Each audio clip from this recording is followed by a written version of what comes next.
अच्छा, तो कौन कौन है जिसने जो है वो अभी तक जावा इंस्टॉल नहीं की?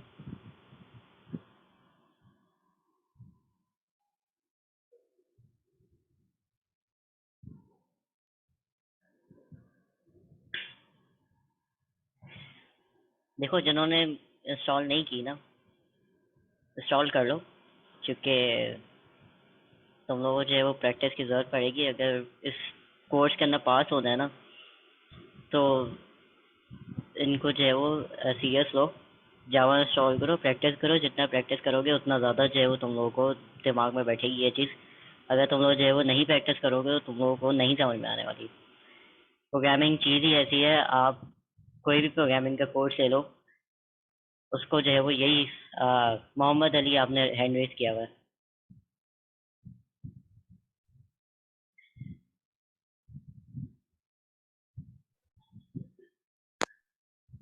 अभी तक इसलिए क्या?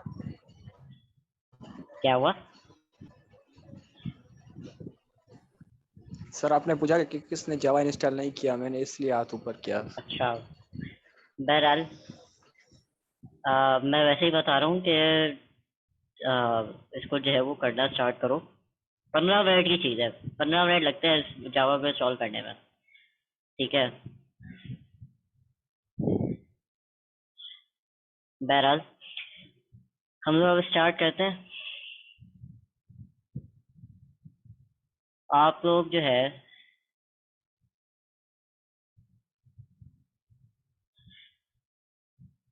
गूगल पर जाओगे, आप लोग जेडीके लिखोगे। ठीक है, जेडीके से पहले सबसे जो लिंक आएगा ना डाउनलोड्स का, ये है ऑरेकल की साइट, जावा जो है वो ऑरेकल वालों ने बनाई थी। तो इनकी जो है वो यहाँ पर आ जाएगा कि जेडीके डाउनलोड। आप जेडीके डाउनलोड पे जाओगे, इधर नीचे आओगे तो आपको डिफरेंट जो है वो मिलेंगे ऑपरेटिंग सिस्टम्स। ठीक है, लिनक्स है, मैकबुक के लिए है, और आपका फिर आएगा विंडोज़। विंडोज़ के अंदर आप लोगों ने क्या करना है कि इंस्टॉलर वाली जो है वो इंस्टॉल करनी है। ठीक है, यहाँ पर आप लोग क्लिक करोगे तो वो आपको कहेगा कि ये रिव्यू कर दें कि आप एग्रीमेंट जो भी इनके हैं। ओके, अगर आप जब इसको क्लिक करोगे तो आपके पास जो है वही आ जाएगा, ये ग्रीन हो जाएगा। आप इसको जैसे ही ओके करोगे तो वो डाउनलोड करना शुरू हो जाएगा। ठीक है, जब ये डाउनलोड हो जाएगी, मैंने क्योंकि ऑलरेडी डाउनलोड की भी है, तो आपके पास ये आ जाएगा। ठीक है, आप उसको डबल क्लिक करोगे, यस करो।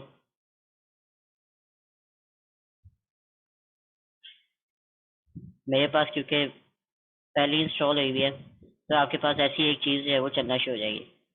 इंस्टॉलर चलेगा, नेक्स्ट करो। ये आपका जो है वो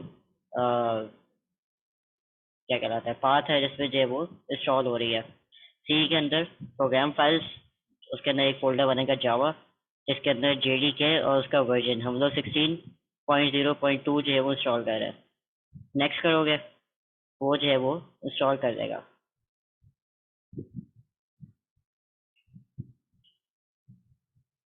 ठीक है, हो गया, इंस्टॉल हो गई, क्लोज कर दो। इतना ही टाइम लगता है सिर्फ एक जावा को इंस्टॉल करने में।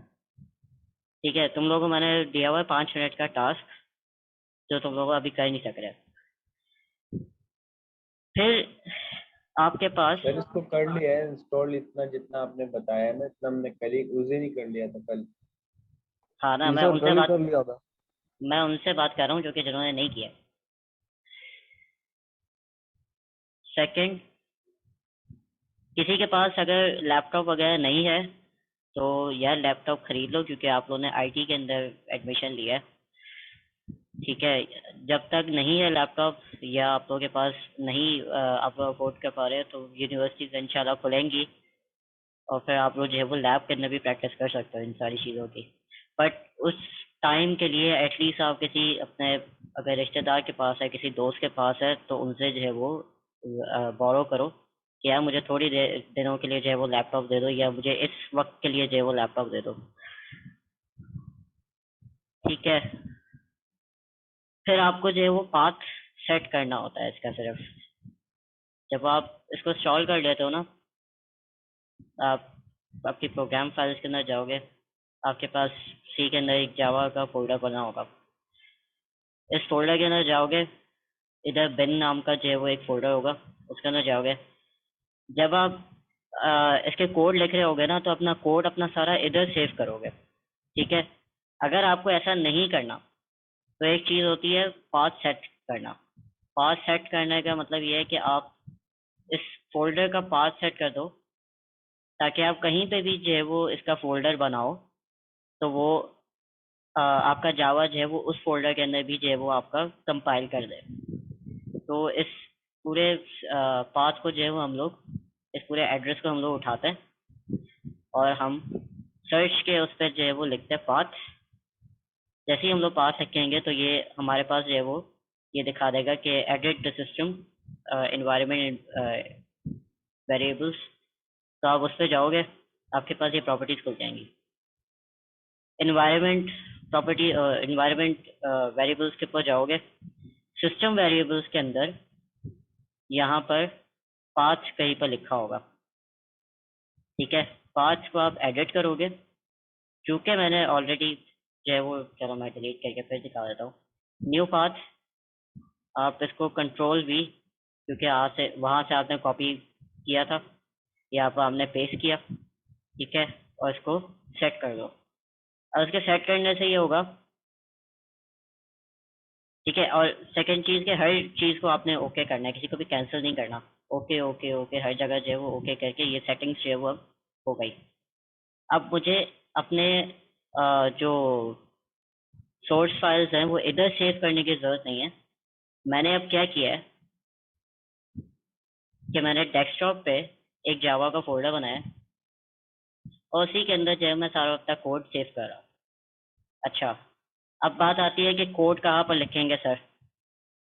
आप सर्च बार के अंदर जाओ, ठीक है, और आपके विंडोज़ के अंदर जो है वो नोटपैड होता है, आप नोटपैड खोलोगे, उसके अंदर जो है वो आप प्रोग्रामिंग करोगे, ठीक है। और उसको कंपाइल कैसे करना है और ये कैसे करना है मैं ये आपको अभी सिखाता हूँ,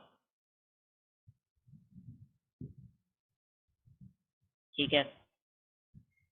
अच्छा, अब हम स्टार्ट करते हैं प्रोग्रामिंग और अपना पहला कोड लिखते हैं। जब पहली दफ़ा ये कोड लिखा जाता है तो लोग जो है वो थोड़े घबरा जाते हैं कि पता नहीं क्या है और ये वो, बट बेयर विद मी, मतलब मैं सिखा दूंगा, बता दूंगा कि कैसे क्या क्या जो है वो किस तरह है। अच्छा, पहले हम लिखते हैं क्लास, ठीक है। क्लास का जो है वो कोई नाम रखेंगे। हम लोग इस क्लास का नाम क्या रखें, तो ऐसा नाम जो कि मैंने अभी ना यूज़ किया, ABCD यूज़ किया हुआ है, हेलो वर्ल्ड, ये सारे delete। मैं इस क्लास का नाम कुछ भी रख सकता हूँ। मैंने इसका क्लास का नाम जो है वो ABCD रख दिया। फिर मैं कर्ली ब्रैकेट्स लगाऊंगा। आप लोगों ने कभी स्कोप या फिर ब्लॉक के नाम से सुना होगा कि ये एक आपका जो है वो कर्ली ब्रैकेट जब शुरू होता है उसको जो है वो हमने एंड भी करना होता है। इस दो कर्ली ब्रैकेट के बीच में जो भी आएगा वो क्लास के अंदर शामिल होगा, ठीक है। फिर हम लोग जो है वो दूसरा कोड लिखते हैं। हम लोग एक मेथड लिख रहे हैं, जो कि मेथड या फंक्शंस आप लोग जो है वो C++ में कहते थे। मेथड जो है वो आप लोग जावा के अंदर हम लोग फंक्शन को मेथड कहते हैं। तो अब से अगर मैं मेथड कहूँ तो आपको समझ जाना है फंक्शन की बात कर रहा हूँ।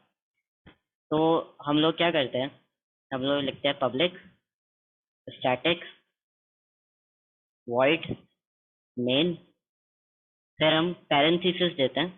पैरेंथेसिस देने का ये मकसद होता है कि ये इससे पहले जो है या जो मेन है वो एक मेथड है या फंक्शन है, ठीक है। उसके अंदर हम लोग लिखते हैं स्ट्रिंग। ये मैंने आर्ग्यूमेंट लिखा है और मैंने उसका एरे बना दिया है। अभी आप लोग कंफ्यूज हो गए होंगे कि सर ये क्या चीज़ है और ये आपने क्या भला जो है वो लिख दिया। ऐसा नहीं है। इसको थोड़ा समझना जो है वो मुश्किल हो जाता है, तो मैं ज़्यादातर लोगों को ये कहता हूँ कि इसका जो है वो रट्टा लगा लो, क्योंकि इसके बगैर आपका प्रोग्राम नहीं चलेगा। ये मेन आपका एक मेथड है जो कि आपका जो है वो स्टार्टिंग पॉइंट होता है। इधर से ही जो है वो आपके सारे प्रोग्राम्स जो है वो शुरू होता है। जब जब भी इस क्लास को पढ़ा जाएगा सबसे पहले आपका मेन मेथड चलता है। ठीक है, सो हम लोगों ने पहले लिखा पब्लिक। ये आपका प्राइवेसी आइडेंटिफायर है कि आपने कितनी प्राइवेसी दी हुई है इसको। हमने इसको पब्लिक किया हुआ और ये पब्लिक ही रहता है। ठीक है, आप इसको चेंज नहीं करना कभी। पब्लिक रहने का मतलब ये है कि इसको जो है वो सारी क्लासेस एक्सेस कर सकती है। जो भी आप दूसरी क्लास बनाओगे वो इसको एक्सेस कर सकती है। ठीक है, 3 किस्म के जो है वो प्राइवेसी आइडेंटिफायर्स होते हैं आपके। एक आपका पब्लिक, एक आपका जो है वो प्राइवेट, और एक होता है प्रोटेक्टेड। ठीक है, हम लोग इसको हमेशा पब्लिक रखते हैं। स्टैटिक भी एक कीवर्ड है जो कि यूज होता है इसलिए कि कंपाइलर को इस मेथड का ऑब्जेक्ट ना बनाना पड़े। ठीक है, अभी ये थोड़ी एडवांस बात है बट आगे जाके कभी ये क्लियर हो जाएगी। लेकिन ये स्टैटिक जो है वो सिर्फ इसलिए यूज होता है कि ये जो है वो इसके लिए जो है वो कभी इसको ऑब्जेक्ट ना बनाना पर ये डायरेक्ट एक्सेस कर ले। फिर बात आती है वॉइड। वॉइड आपका जो है वो कि ये मेथड या ये फंक्शन कुछ रिटर्न नहीं करता।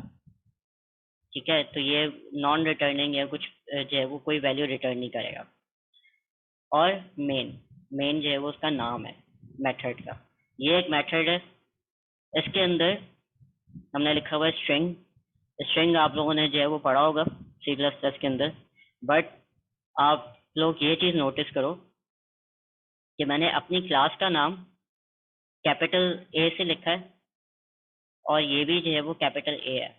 इसका मतलब स्ट्रिंग एक क्लास है। ठीक है, तो उसके बाद जो है वो ये आर्ग्यूमेंट्स का जो है वो शॉर्ट फॉर्म है। इसको मैं कुछ भी कर सकता हूँ, मतलब मैं लिटरली कुछ भी इसके तरफ लिख सकता हूँ और ये मुझे कोई एरर नहीं देगा। बट ये एक एरे है। स्क्वायर ब्रैकेट से पता लगता है कि ये एक एरे है। ठीक है, अब आप लोग जो है वो कंफ्यूज हो गए होंगे कि सर ये क्या पढ़ा रहे हैं आप। बट ये समझो एक तरह से आपको जो है ना इस पूरे पब्लिक स्टैटिक वॉइड मेन और स्ट्रिंग का जो है वो आपको रट्टा लगाना पड़ेगा। इसके बगैर जो है वो प्रोग्राम नहीं चलता। फिर हम आते हैं कि हम लोग जो है वो कोई आउटपुट कैसे दे। हम लिखेंगे system dot out dot println. ठीक है, टर्मिनेटर और हेलो वर्ल्ड। ये सिस्टम एक क्लास है क्योंकि आप देख रहे हो कि इसका एस जो है वो बड़ा है। जब भी किसी भी उसका जो है वो आपको नाम का जो है वो एस बड़ा नजर आए तो समझ लेना कि वो क्लास है। ठीक है, ये होती है कन्वेंशंस। कन्वेंशंस होती है कि ये इनको करना जो है वो ज़रूरी होता है ताकि प्रोग्रामर्स आपस में जो है वो समझ सके कि क्या लिखा हुआ है दूसरे प्रोग्रामर ने। ठीक है, क्योंकि जब आप रियल वर्ल्ड के अंदर आप जाओगे, जब आप प्रोग्रामिंग करोगे तो कोई एक बंदा कोड नहीं कर रहा होता। डिफरेंट लोग डिफरेंट वर्जन्स पे जो है वो काम कर रहे होता है। तो एक दूसरे की बात समझने के लिए सबसे अच्छा तरीका ये होता है कि आप उनके कन्वेंशंस को जो है वो फॉलो करें। कन्वेंशंस मतलब कि स्टैंडर्ड उन्होंने जो बनाया हुआ है। तो ये एक सिस्टम क्लास है। आउट जो है वो उसका डॉट आउट के बाद डॉट जब आप लगाते हो उसके बाद जो है वो आपको उसके ऑब्जेक्ट बताता है। तो ऑब्जेक्ट जो है वो उसका एक आउट है। उसके बाद जो है वो एक मेथड है प्रिंट एलन। प्रिंट एलन जो है वो सिस्टम क्लास के अंदर एक मेथड है। इसको हमने जो है वो यहाँ पर कॉल करवाया हुआ है और हम उसको जो है वो आर्ग्यूमेंट्स क्या दे रहे हैं, एक स्ट्रिंग दे रहे हैं। ठीक है, और वो स्ट्रिंग जो है मतलब ये मेथड जो है या फंक्शन जो है वो आर्ग्यूमेंट्स के अंदर स्ट्रिंग लेता है। हमने डबल कोटेशन के अंदर स्ट्रिंग दिया हुआ है और उसके बाद उसको हमने एड किया हुआ है। अब इसको चला के देखते हैं कि क्या होता है। इसको चलाने के लिए पहले तो आपको सेव एज करना पड़ेगा। ठीक है, मैंने अपने सारे जब मैंने पाथ सेट कर लिया उसके बाद अब मुझे बिन के अंदर जो है वो सी फोल्डर के अंदर जावा के अंदर और उसके बिन के अंदर जाने की ज़रूरत नहीं है। अब मैं कहीं पे भी अपने डेस्कटॉप पे या फिर अपने डी ड्राइव में कहीं पे भी अगर एक फोल्डर बनाऊं तो वहाँ पर अगर मैं अपने सोर्स कोड सेव करना चाहूँ मैं कर सकता हूँ। तो वो पाथ सेट करने का मतलब ये होता है कि अब वो आपके लिए जावा जो है वो ग्लोबल हो गया, अब आप कहीं पे भी जो है वो उसको एक्सेस कर सकते हो। सो मैंने डेस्कटॉप के अपनी आसानी के लिए मैं डेस्कटॉप पे ही एक जावा बनाया हुआ है और उसका फोल्डर। अच्छा, आ, मैं ज़्यादातर ये कहता हूँ कि क्लास का नाम जो है उसी को जो है वो मैं उसी के नाम से सेव करता हूँ, ताकि मुझे याद रहे कि मैंने किस नाम से अपनी जो है वो सोर्स कोड जो है वो सेव किया था। ज़रूरी नहीं है, आप कुछ भी नाम इसको दे सकते हो उस फाइल को, बट अपनी आसानी के लिए वही नाम रखा करो जो कि आपने क्लास का नाम रखा है। तो हम क्या करते हैं, अच्छा, अब यहाँ पर मैंने पेस्ट कर दिया कंट्रोल भी करके, बट अगर मैं इसको ऐसे ही सेव कर दूंगा तो ये एक टेक्स्ट डॉट टेक्स्ट के नाम से जो है वो एक नोट पैड के उसमें सेव हो जाएगा। मुझे ऐसा नहीं करना, मुझे आगे डॉट एक एक्सटेंशन देनी होगी इसको, डॉट जावा। ठीक है, इसके साथ अगर मैं सेव कर दूंगा तो ये डॉट जावा की एक्सटेंशन के साथ सेव हो जाएगा। बट कभी कभार ऐसा होता है कि कुछ सिस्टम्स ऐसे होते हैं जो कि एक्सटेंशन को जो है वो मान नहीं रहे होते हैं, और वो ये समझ रहे होते हैं कि ये पूरा का पूरा नाम है और इसके आगे जो है वो ये वाली एक्सटेंशन लगी हुई है। तो उस गलती से बचने के लिए हम लोग क्या करते हैं, डबल कोटेशन के अंदर इसको डाल देते हैं। इसका मतलब ये होता है कि ये लाजमी है कि ये इसकी जो है वो एक्सटेंशन हो। अब हम इसको सेव करते हैं। अगर आप लोगों के पास ऐसा मसला है तो इसी तरह जो है वो आप लोग भी सेव कीजिएगा इसको। अब हमने जो है वो इस पूरे प्रोग्राम को जो है वो सेव कर लिया। अब हम इसको एक्सेस कहाँ से करेंगे, कंपाइल कैसे करेंगे। अब जाएंगे सर्च के अंदर, हम लोग लिखेंगे CMD, कमांड प्रॉम्प्ट आ जाएगा आपके पास। आप लोगों ने अपना जो है वो कमांड प्रॉम्प्ट खोलना है। ठीक है, फिर आप लोगों ने जो है वो डायरेक्टरी लोकेट करनी है या वो फोल्डर लोकेट करना है जहाँ पर आप लोगों ने वो सेव किया हुआ है। तो इसके लिए हम लोग लिखेंगे CD जो है वो डॉस की कमांड है। कमांड प्रॉम्प्ट जो है वो आपका डॉस पे काम करता है।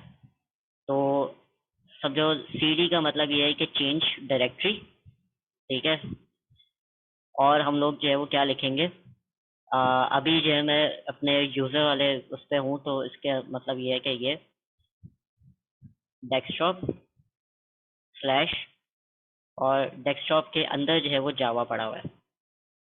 ठीक है, अगर आप लोगों को ना समझ में आए तो CD के बजाय आप लोग जो है वो DR के डायरेक्टरी, जिसका मतलब होता है कि कौन सी डायरेक्टरी में मैं जो है वो अभी प्रेजेंटली हूँ, तो वो आपको जो है वो बता देगा कि अच्छा अब इस डायरेक्टरी में उसमें ये सारे चीज़ें जो है वो अभी हैं। तो मैं यहाँ पर देख रहा हूँ कि डेस्कटॉप जो है वो इसी डायरेक्टरी के अंदर है।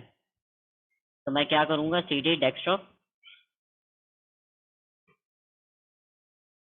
ठीक है, CD डेस्कटॉप से क्या हुआ, यहाँ पर आप लोग देख रहे हो कि पाथ जो है वो चेंज हो गया। मैं डेस्कटॉप पे आ गया हूँ। अब मैं DR दबाऊंगा। अब मैं देखना चाह रहा हूँ कि डेस्कटॉप के अंदर क्या है। तो उसके अंदर जो है वो सारे जो मेरे डेस्कटॉप पे फाइल्स पड़ी हुई हैं वो सारी नज़र आ रही है, और यहाँ पर एक डायरेक्टरी नज़र आ रही है मुझे जावा की। फिर मैं CD करता हूँ और मैं जावा लिखूंगा, तो मैं इधर आ जाऊंगा।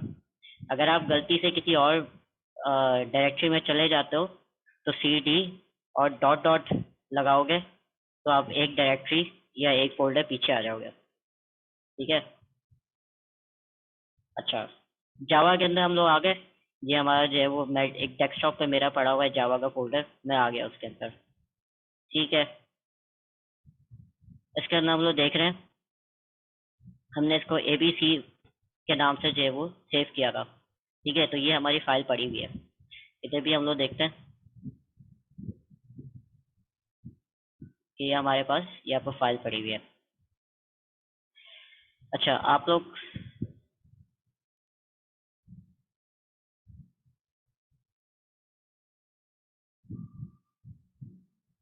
एक चीज़ नोट कर रहे होगे कि अभी सिर्फ इसकी एक्सटेंशन जो है वो जावा फाइल वाली है। जब हम इसको कंपाइल करेंगे, और ये मैंने अपनी स्लाइड्स के अंदर भी बताया था कि जो सोर्स कोड होता है वो डॉट जावा के नाम से होता है, ठीक है।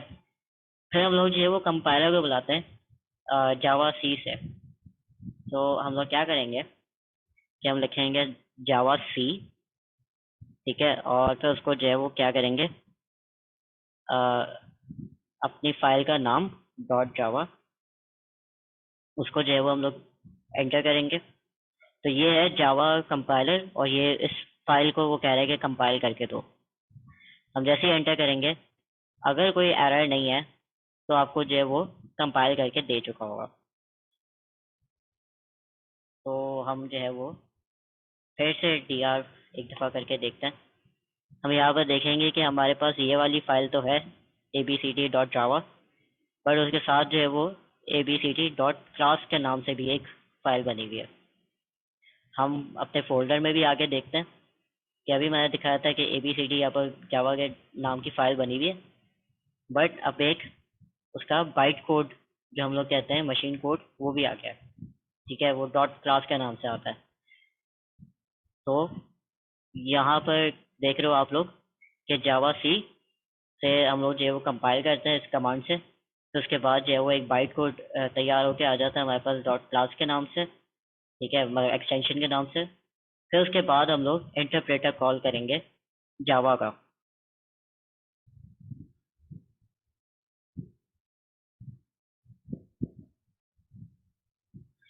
हम लिखेंगे जावा, और फिर हम लिखेंगे abc डॉट जावा, ठीक है। तो मुबारक हो, आप लोगों का पहला प्रोग्राम जो है वो चल गया, ठीक है। ये इसका जो है वो हमने प्रोग्राम क्या बनाया था कि मुझे जो है वो अपने प्रिंट करके दो हेलो वर्ल्ड का स्ट्रिंग। तो वो हमने जो है वो सक्सेसफुली जो है वो प्रिंट कर दिया। अच्छा, इधर तक किसी को कोई क्वेश्चन?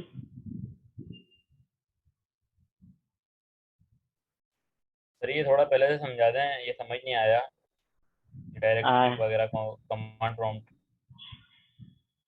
डॉस की कमांड जो है वो सर्च करो, डॉस कमांड, ठीक है। जब पहले विंडोज नहीं होती थी ना, तब हमारे पास होती थी डॉस। तो डॉस के अंदर जो है वो इसी तरह की जो है वो कमांड चलती थी। डायरेक्टरी का मतलब है कि फोल्डर्स, पहले फोल्डर्स जो है वो डायरेक्टरी कहलाता था, ठीक है। तो ये सारे डिफरेंट जो है वो उसकी कमांड्स हैं। सीडी जो मैं आप लोगों को बता रहा हूँ कि वो ये है कि चेंज डायरेक्टरी, के उस फोल्डर को चेंज करो। तो वो उस फोल्डर के बाद सीडी के बाद आपको जो है वो पाथ देना होता है कि मैं कौन से फोल्डर में जाना चाह रहा हूँ। और कौन सी बता रही, डीआर। डीआर जो है वो आपका कमांड ये कहता है कि वो लिस्ट करो कि कौन कौन से फाइल और कौन कौन से फोल्डर उस फोल्डर के अंदर है जिसके अंदर मैं अभी हूँ। तो अभी मैं सी के अंदर, यूजर्स के अंदर, अराई के अंदर, और डेस्कटॉप के अंदर, और जावा के अंदर हूँ। मतलब इस तरह जो है वो आपको ये बता रहा होता है। तो ये डॉस की कमांड्स हैं। ये बेसिकली आपको जो है वो जब आपके पास विंडोज़ वगैरह नहीं थी तो बहुत पहले जो है वो आपका ये ऑपरेटिंग सिस्टम होता था। तो ये उन्होंने अपना जो है वो ऑपरेटिंग सिस्टम रखा हुआ है अभी तक। इसी तरह जो है वो जब हमारी विंडोज़ ख़राब हो जाती है तो हम इसी को एक्सेस कर रहे होते हैं अपने फाइल लोकेट करने के लिए। लिनक्स के अंदर ये टर्मिनल जो है वो कहलाता है। और कोई, मैंने सवाल का जवाब दे दिया है, मैंने कंफ्यूज कर दिया? सर कुछ मुश्किल हो रहा है समझना, पता नहीं क्यों। सर ये जो आपने डोज पे चलाया ना, ये स्टार्ट से दोबारा खोल के दिखा दें हेलो वर्ल्ड तक। सर्च में जाओ, cmd लिखो, ठीक है, कमांड प्रॉम्प्ट आ जाएगा। कमांड प्रॉम्प्ट को जो है वो खोलोगे। अभी मैं कहाँ पर हूँ? सी यूजर्स अराई, ठीक है। अब इसको हम फोल्डर्स के अंदर देखते हैं कि हम लोग अभी कहाँ पर है।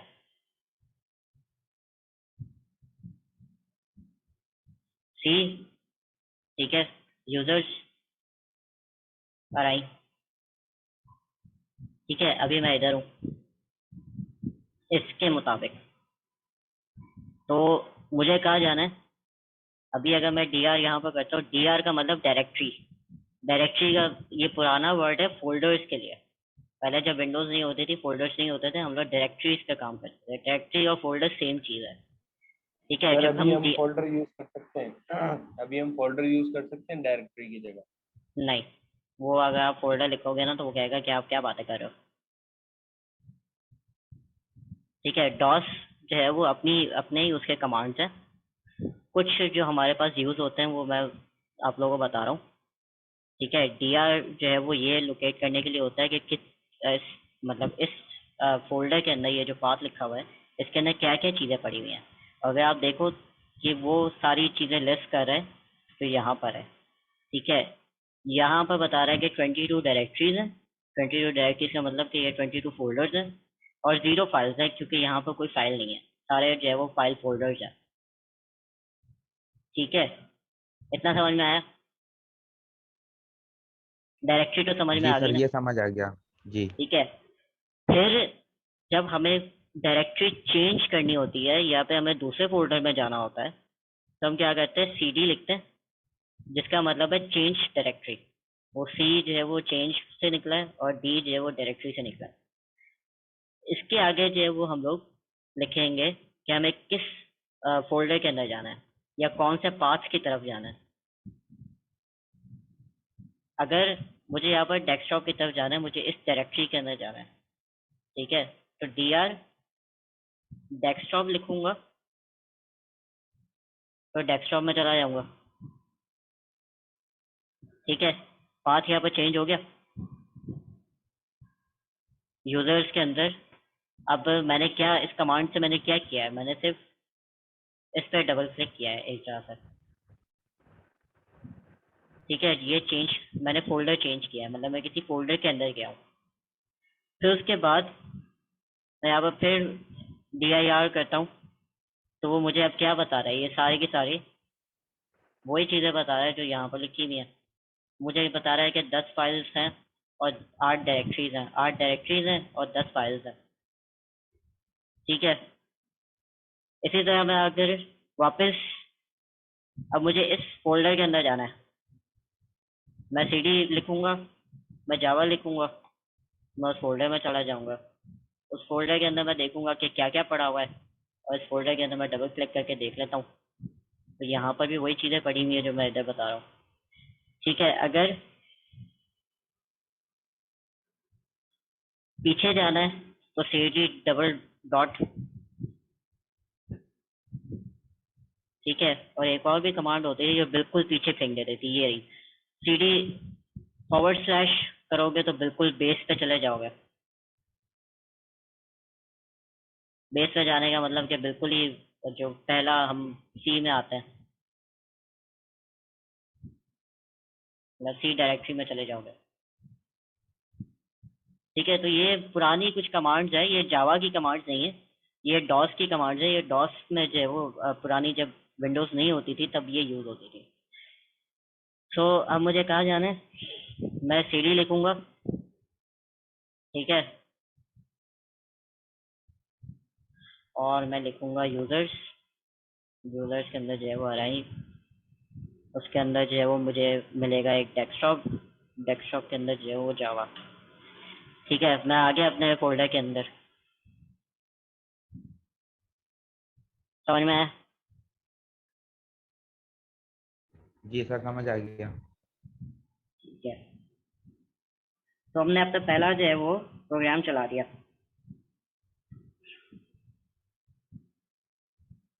मुझे बेचारा गायब ही हो गया, रुक जाओ, ठीक है। तो ये हमने जो है वो इसको चला दिया। अब हम क्या करते हैं, अब हम आगे जो है वो पढ़ते हैं कि क्या क्या चीज़ें हमारे पास और है।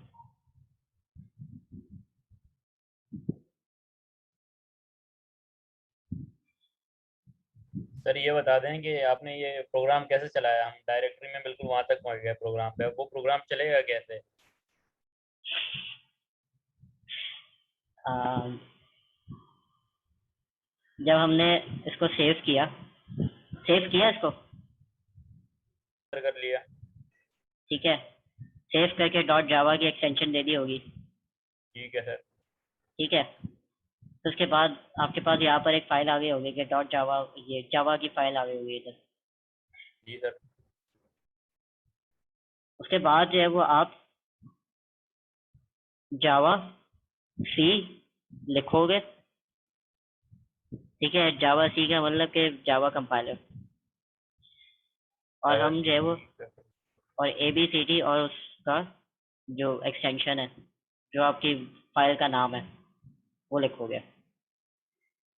ठीक है, आप जैसे ही प्रेस करोगे तो ये आपको जो है वो एक फाइल बना के दे देगा डॉट क्लास की। यहाँ पर देख रहे हो, जब उसकी क्लास की फाइल बन जाएगी तो आप लिखोगे जावा। अब जावा सी नहीं लिखना, अब हम कंपाइल नहीं कर रहे, अब हम जो है वो जो बाइट कोड बन गया है उसको चला रहे हैं, तो उसी का नाम लिखोगे और इसको चलाओगे तो ये जो है वो तुम्हारा पहला प्रोग्राम चल जाएगा। सही है, हो गया। लेकिन सर इसमें एरर्स फाइंड नहीं हो सकते ना? अगर कोई एरर आएगा तो होगा ही नहीं, हमें पता नहीं चलेगा लेकिन क्या एरर है। एरर करने हैं? चलो एरर करते हैं, ये एस का स्मॉल कर देते हैं। ठीक है, और भी कोई उल्टी सीधी हरकत करते हैं रुक जाओ, यहाँ पर टर्मिनेटर हटा देते हैं। ठीक है, कोई प्रॉब्लम्स मैंने की हैं इसके अंदर, हम इसको जब हमने इसको रीसेव जब हम करते हैं ना, तो हमें इसको फिर से कंपाइल करना पड़ेगा। ठीक है, वही जावा सी और उसका नाम। अच्छा, अब पहला एरर मुझे क्या दे रहा है, ये सेमी कॉलन कहीं पर एक्सपेक्टेड है। ठीक है, यहाँ पर मुझे बता रहा है कि यहाँ पर एक्सपेक्टेड है। ठीक है, ये तुम लोग वैसे अच्छी चीज़ है कि तुम लोग ये सोचो कि एरर्स आएंगे, वो जितनी गलतियाँ तुम लोग कर सकते हो ना, एरर्स से घबराना नहीं है। एरर्स करना अच्छी बात है, क्योंकि आप लोगों को अंडरस्टैंडिंग होगी फिर उसकी। उल्टी सीधी चीज़ें करके देखो, इधर से ये हटा दिया, उधर से वो हटा दिया, देखो क्या एरर्स आता है। जितने तुम लोग इस चीज़ को देखोगे ना, उतना तुम लोगों को जो है वो समझ में आएगा कि अच्छा इस एरर का जो है वो ये मतलब हो सकता है, इस एरर का ये मतलब हो सकता है। ठीक है, अभी भी इसमें एक एरर और है। अभी इसने मुझे सिर्फ एक एरर बताया कि यहाँ पर ये चीज़ एक्सपेक्टेड थी। मैं वापस कंट्रोल सी कर रहा हूँ, और सॉरी कंट्रोल एस कर रहा हूँ, उसके बाद मैं वापस इसको कंपाइल कर रहा हूँ, तो मेरे पास मुझे क्या बता रहा है, package system does not exist. मैंने क्लास का जो है वो एस छोटा कर दिया था, अब उसको समझ में नहीं आ रहा कि ये क्या चीज़ है। ठीक है, तो वो उसके किसी भी इंटरफेस किसी भी जो है वो API के अंदर जो है वो सिस्टम नाम की कोई चीज़ ही नहीं है। यहाँ पर एस बड़ा करूँगा और ये ठीक हो जाएगा। पब्लिक का पी बड़ा करके देख लेता।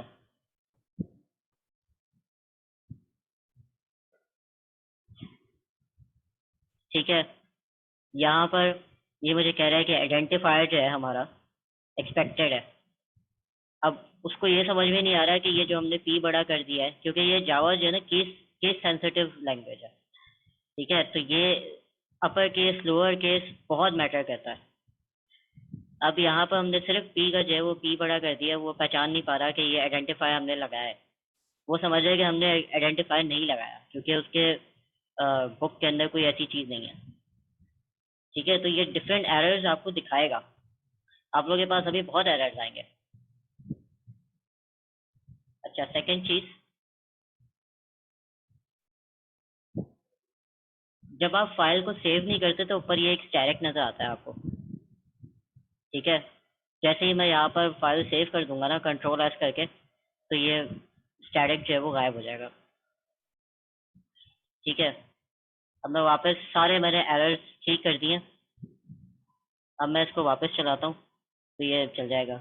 अच्छा, सेकंड चीज़ ये कि आपके अपर एरो या आपके अप एंड डाउन वाला जो एरो होता है ना, वो आपकी पिछली कमांड्स आपको दिखा रहा होता है। मतलब आपको बार बार जो है वो लिखने की ज़रूरत नहीं है, आपकी जो है वो पिछली कमांड आपको खुद ही मतलब ये लिस्ट बना रहा होता है पूरी कमांड्स की। तो आप आपका एरो दबाओगे ना तो पिछली जो भी कमांड होगी ना वो आपको दिखा रहा होगा। ठीक है, अब मैं ये डाउन जा रहा हूँ। ठीक है, तो ये सारी वो कमांड्स है जो ये मैं पिछले उस पर चला चुका हूँ। जब आप क्लोज कर दोगे तो ये लिस्ट भी जो है वो खाली हो जाएगी। अच्छा, अब आते हैं वेरिएबल्स के। इसके ऊपर अब कोई क्वेश्चन है किसी को?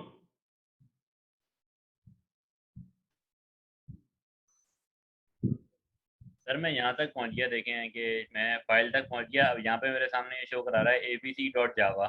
अब मैं इसको एक्सेस कैसे करूँ? मतलब ये मैंने ये कर लिया कि जावा सी करके मैंने नाम लिख के .java कर लिया, फिर भी वो नहीं आ रहा। क्या मतलब, क्या एरर दे रहा है? मुझे स्क्रीनशॉट एक भेजो। डायरेक्टरी एरर होगा कोई। स्क्रीनशॉट, एक मिनट सर भेजता हूँ। फिर सर मैं आपसे प्राइवेट में पूछ लूँगा, अभी क्लास चल रही हाँ है। ठीक है, वो कोई भी एरर्स आ रहे हो आप लोगों के पास, आप लोग मुझे जो है वो स्क्रीनशॉट भेज सकते हो। मैं जब भी फारिग हूँगा मैं फ़ौरन जो है वो उसको रिप्लाई करूँगा। ज़्यादा कन्वीनियंट मेरे लिए टाइम ये होता है कि आप लोग मुझे सुबह के 9 बजे से शाम के 5 बजे तक जो है वो मैसेज करो। लगे उसके बाद अगर फिर उसके बाद मैं फैमिली में बिजी हो जाता हूँ, अगर उसके बाद मैं फ्री होता हूँ तो मैं जो है वो उसको रिप्लाई कर दूंगा। ठीक है सर। तो ये हमारा जो है वो पहला प्रोग्राम हो गया। अब क्या करते हैं, हम पढ़ते हैं कि वेरिएबल्स क्या होता है। ठीक है, वेरिएबल्स आप लोगों ने जो है वो C++ के अंदर भी पढ़े होंगे। अच्छा, अब ये 2 मिनट के बाद जो है ना मीटिंग एंड होने वाली है, तो 5 मिनट देना, तब तक ये जो है वो कन्वर्जन हो मेरी वीडियो की। उसके बाद जो है वो फिर मैं रीजॉइन करवाऊंगा। तो अभी 2 मिनट के अंदर यही डिस्कस कर लेते हैं थोड़ा बहुत। वेरिएबल आपका ये होता है कि आपकी मेमोरी के अंदर कोई लोकेशन पे मैं कोई वैल्यू जो है वो स्टोर करवाना चाहता हूँ। ठीक है, तो जब भी आप किसी वेरिएबल जब आपने कोई डेटा सेव करवाना होता है, कोई वैल्यू सेव करवानी होती है ना, तो आप उसको क्या कहते हो, मतलब उसके जिसके अंदर वो सेव हो रही होती है उसको हम कहते हैं वेरिएबल। तो कोई भी नेम्ड लोकेशन इन मेमोरी, आपकी मेमोरी के अंदर कोई भी किसी भी नाम की जो है वो हम लोग जगह रख देते हैं कि यहाँ पर जो है वो ये वैल्यू सेव होगी। ठीक है, एक टाइम पे एक ही वैल्यू सेव हो सकती है। ठीक है, ऐसा नहीं हो सकता कि मैं 2-3 वैल्यू सेव करवा दूँ। नहीं, एक ही स्लॉट होती है, एक ही के अंदर जो है वो एक ही वैल्यू जाएगी। और हम उस वैल्यू को बार बार चेंज भी कर सकते हैं। जरूरी नहीं है कि वो मतलब स्टैटिक हो या कांस्टेंट हो, नहीं, बार बार जो है वो आप चेंज कर सकते हो उसको। वेरिएबल नेम्स जो है आपके कहलाते हैं आइडेंटिफायर्स। आइडेंटिफायर्स का मतलब कि किस इस वेरिएबल का नाम क्या है। ठीक है, और वो शॉर्ट नेम्स भी हो सकते हैं, जैसे हम उसका नाम ए रख दें, उसका नाम बी रख दें, या एक्स वाई जेड कुछ भी। ठीक है, या फिर वो कोई डिस्क्रिप्टिव नेम हो सकता है, जैसे एज, सम, टोटल वॉल्यूम, ये चीज़ें हम लोग इस तरह के जो है वो नाम रख सकते हैं। फॉर एग्जांपल एक कार है, मतलब एक जो है वो क्लास है कार, उसके अंदर मैं एक वेरिएबल रख रहा हूँ जो प्रॉपर्टी कहलाती है। उसका नाम जो है मैं स्पीड रख रहा हूँ कि मेरी कार की अभी। हाँ, तो ये जो डिस्क्रिप्टिव आप नेम दे सकते हो, जैसे फॉर एग्जांपल अगर कार का जो है वो मैं एग्जांपल दूँ कि क्लास है कार की, उसके अंदर जो है वो वेरिएबल है स्पीड के नाम से। तो उसके अंदर जो है वो आप इस तरह का जो है वो कोई नाम दे सकते हो कि इसकी स्पीड जो है वो कितनी है। तो इस तरह डिस्क्रिप्टिव नाम भी जो है वो आप दे सकते हो, बजाय इसके कि ए और बी देने के। तो उसके बाद हम लोग सिंटैक्स पे आते हैं कि जब भी आप जो है वो वेरिएबल का नाम दे रहे होते हो तो उससे पहले जो है वो आप उसकी डेटा टाइप बताते हो, फिर आप उसको जो है वो आइडेंटिफायर देते हो या उसका नाम देते हो। ठीक है, डेटा टाइप आपकी जो है वो डिफरेंट आगे आगे आएगी, एंड फ्लोट वगैरह, ये सारी जो आप लोग C++ में भी पढ़ के आए होंगे। और उसके बाद उसके नाम देते हो, उसके बाद जो है वो आप यहाँ पे उसको टर्मिनेटर देते हो, एक सेमी कॉलन लगाते हो। जब हम लोग जो है वो कोई जब हम लोग जो है वो कोई उसको टाइप देते हैं और उसका नाम देते हैं, तो हम लोग कहते हैं कि हमने उसको जो है वो डिक्लेयर कर दिया। इसको कहते हैं डिक्लेरेशन। डिक्लेयर कर दिया है कि इस टाइप का इस पे जो है वो डेटा स्टोर होगा, इसकी कोई वैल्यू स्टोर होगी, और उसका आइडेंटिफायर या उसका नाम जो है वो ये है, और वो हम मेमोरी के अंदर जो है वो स्टोर करवा देते हैं। इससे अभी कोई वैल्यू नहीं गई, बट हमने डिक्लेयर कर दिया कि मुझे इतनी स्पेस, इस टाइप के अंदर जितनी स्पेस आती है और ये आइडेंटिफायर है उस स्पेस का, वो मुझे जो है वो अलॉट कर दो। तो हम ये डिक्लेयर कर देते हैं कि ये हमें चाहिए जगह। फिर हम लोग आते हैं इनिशियलाइज। ये दो टर्म्स हैं जो हम लोग फ्रिक्वेंटली यूज करते हैं। इनिशियलाइज करना ये होता है, या इनिशियलाइजेशन ये होती है कि आप उस आइडेंटिफायर को कोई वैल्यू असाइन कर दो, या उस वेरिएबल को कोई वैल्यू जब असाइन कर दो तो हम कहते हैं इनिशियलाइज करना। इन दोनों को हम साथ भी कर सकते हैं कि मैंने डेटा टाइप लिखी, उसका आइडेंटिफायर, उसका नाम लिखा, इज इक्वल्स टू उसके अंदर एक वैल्यू जो है वो दे दी। ठीक है, तो ये दोनों अलग अलग टर्म है। जब मैं बोलूँ कि ये टर्म डिक्लेयर करनी है तो आप समझोगे कि अच्छा एक डेटा टाइप बतानी है, उसका नाम लिखना है, बट उसको वैल्यू नहीं देनी। और इनिशियलाइज का मतलब कि हमने जो है वो उसको वैल्यू दे दी है। अच्छा, जावा के अंदर जो है वो डिफरेंट तरह के जो है वो डेटा टाइप्स होते हैं। हमारे पास जो है वो दो मेन टाइप्स होती हैं। ठीक है, एक प्रिमिटिव टाइप होती है और एक जो है वो नॉन प्रिमिटिव होती है। प्रिमिटिव टाइप वो होती है जो कि लैंग्वेज के अंदर प्री डिफाइंड होती हैं।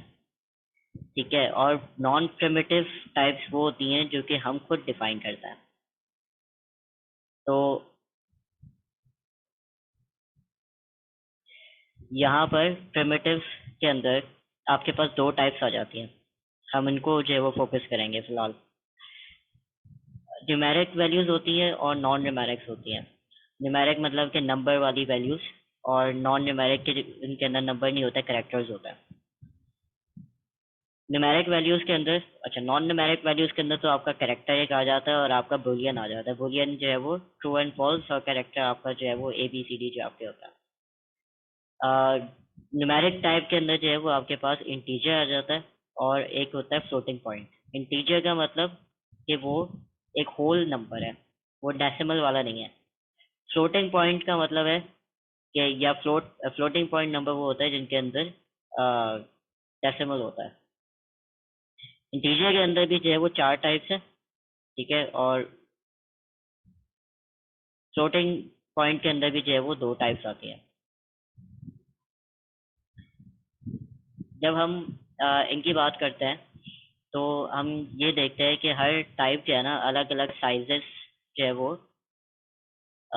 स्टोर करवा रही होती है। मतलब इतने साइज का डेटा जो है वो उनमें स्टोर हो सकता है। बाइट के अंदर जो है वो एक सिंगल बाइट स्टोर हो सकता है, और उसकी मिनिमम वैल्यू जो है वो ये होगी और मैक्सिमम वैल्यू जो है वो ये है। फिर शॉर्ट आता है जिसके अंदर 2 बाइट आप स्टोर करवा सकते हो। इसी तरह जो है वो सबसे ज़्यादा यूज़ होने वाला जो है वो जावा जिसको प्रेफर भी करता है, इंट है। इंट के अंदर जो है वो हम लोग 4 बाइट से वो स्टोर करवा रहे होते हैं। और जब बहुत कोई लंबा चौड़ा कोई नंबर हो ना, फॉर एग्जांपल बहुत ही कोई साइंटिफिक वैल्यू हो, जैसे लाइट ईयर्स है, वो बहुत लंबी जो है वो वैल्यू जा रही होती है, तो उसके लिए जो है वो हम लोग लॉन्ग इस्तेमाल कर रहे होते हैं। ठीक है, अब हम ये देखते हैं कि इन मिनिमम वैल्यू और मैक्सिमम वैल्यू का क्या मतलब है। ये प्रोग्राम हम लोगों ने अभी चलाया। इसके अंदर हम लोग एक बाइट देते हैं जिसका नाम मैं ए रख रहा हूँ, और इसको मैं इनिशियलाइज क्या कर रहा हूँ 127। 127 क्यों? क्योंकि इसके अंदर जो मैक्सिमम वैल्यू इसको मिल सकती है वो ये है। फिलहाल मैं सिर्फ ये दिखा रहा हूँ कि इसकी रेंज के अंदर ही रह के मैं इसको वैल्यू दे रहा हूँ। यहाँ से मैं ये स्ट्रिंग हटा रहा हूँ,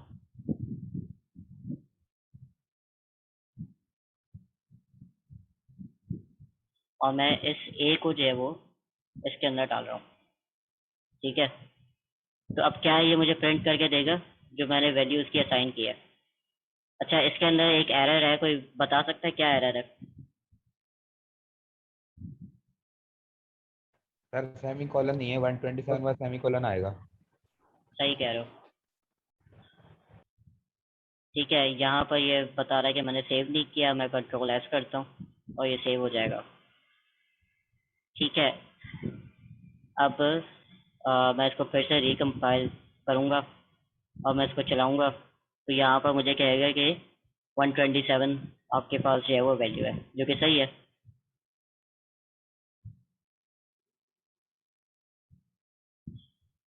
फिर उसके बाद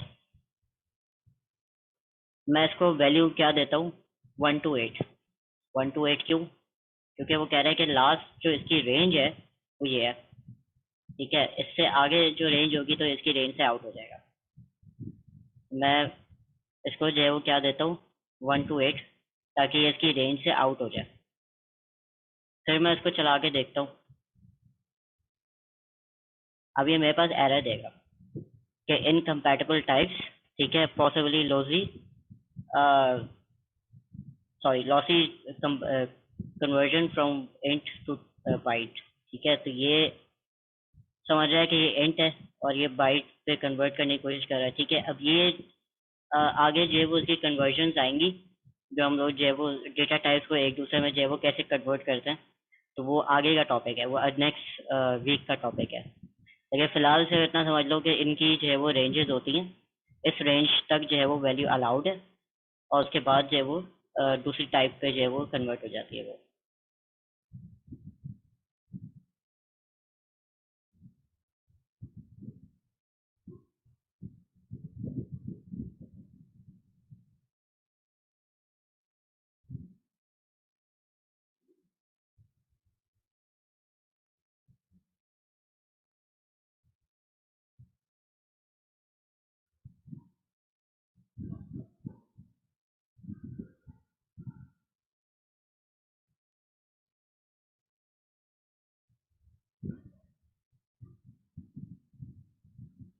मैं किसी तरह डिस्कनेक्ट हो गया था।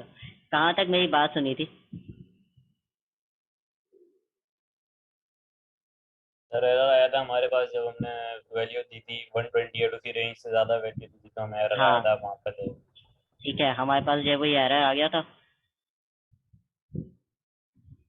तो ये इनकी वैल्यूज जो है वो डिफरेंट होती हैं और ये वैल्यूज जो है वो ये समझो कन्वर्जन होती है एक डेटा टाइप से दूसरे डेटा टाइप से। ये जो है वो हमारे वीक 2 का टॉपिक होगा कि ये डेटा टाइप्स आपस में जो है वो कन्वर्ट कैसे होती है, पार्सिंग क्या होती है, ये सारी चीज़ें।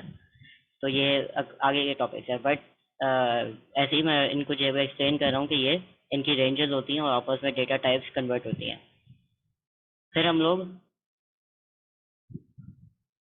फ्लोट की तरफ आते हैं। तो फ्लोट जो है वो सेमी कॉलन कह रहा हूँ, डेसिमल वाली जो वैल्यूज होती हैं वो आपकी जो है वो कहलाती हैं फ्लोटिंग पॉइंट वाली वैल्यूज। तो एक आपके पास फ्लोट होता है, एक आपके पास डबल होता है। तो हमारे पास डिफॉल्ट में अगर आप कोई भी वैल्यू लिखोगे तो वो उसको इंट समझेगा, ठीक है, अनटिल अनलेस आप उसको बताओगे नहीं कि ये टाइप है। और यहाँ पर फ्लोट के अंदर वो हमेशा समझेगा कि ये जो है वो डबल की बात कर रहा है। तो हमारे पास डिफ़ॉल्ट वैल्यू जो है वो डबल है यहाँ पर, ठीक है। तो यहाँ पर फ्लोट जो है वो आपके पास 4 बाइट्स ले रहा है और आपके पास जो है वो डबल जो है वो 8 बाइट्स ले रहा है। फिर हम आ जाते हैं कैरेक्टर के ऊपर। कैरेक्टर जो है वो आपके एक कैरेक्टर आपके 2 बाइट लेता है, ठीक है। और आप लोगों ने जो है वो पढ़े होंगे आस्की कोड C++ में, याद है नहीं याद है? सर अब तो UTF ऐड यूज होता है ना? किससे क्या बोला? सर कह रहा हूँ कि अब तो UTF ऐड यूज होता है ना, उसके लिए क्या कहते हैं ASCII कोड की जगह, क्योंकि उसकी रेंज ज्यादा होती है 255 जिसके हाँ अंदर करेक्टर है। वो यूनिकोड कहलाता है, ठीक है। तो जावा जो है वो यूनिकोड यूज़ करता है अब, तो उसकी रेंज ज़्यादा है, सही बोल रहा हूँ।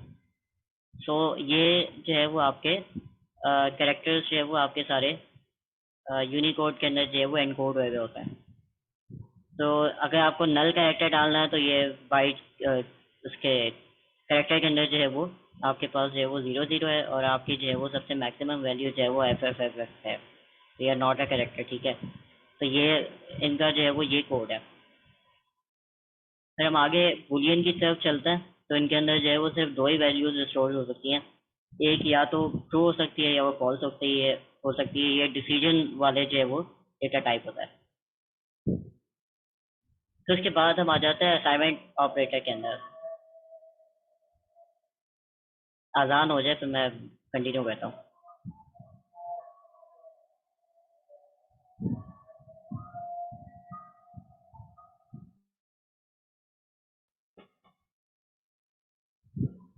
अच्छा, तो हमारे पास जो है वो एक असाइनमेंट ऑपरेटर भी होता है। असाइनमेंट ऑपरेटर क्या करता है कि वैल्यूज असाइन करता है।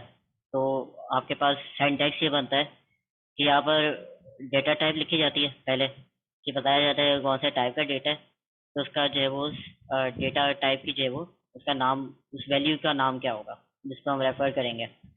वेरिएबल नेम लिखते हो, उसके बाद एक असाइनमेंट ऑपरेटर लगाते हो इक्वल्स टू, फिर आपकी इनिशियलाइज कौन सी वैल्यू जो है वो उसको इनिशियलाइज करनी है तो वो लिखते हो, फिर सेमीकोलन से एंड कर देते हो। एक लाइन के अंदर जो है वो एक ही टाइप के बहुत सारे हो सकते हैं।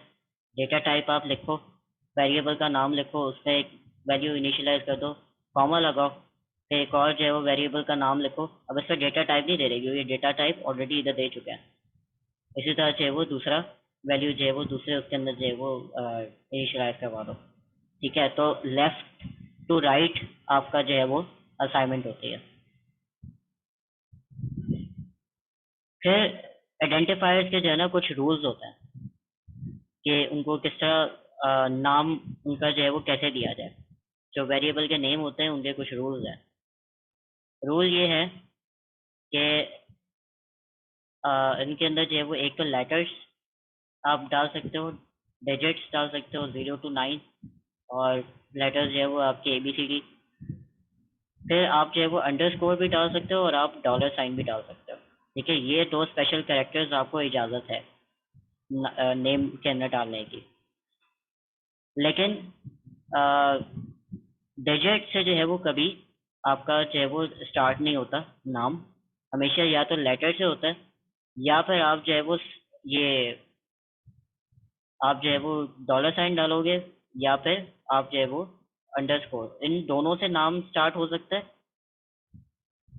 इन दोनों स्पेशल कैरेक्टर से नाम स्टार्ट हो सकता है या फिर लेटर से स्टार्ट हो सकता है। कभी भी डिजिट से जो है वो आप नाम स्टार्ट नहीं कर सकते किसी भी वैल्यू का।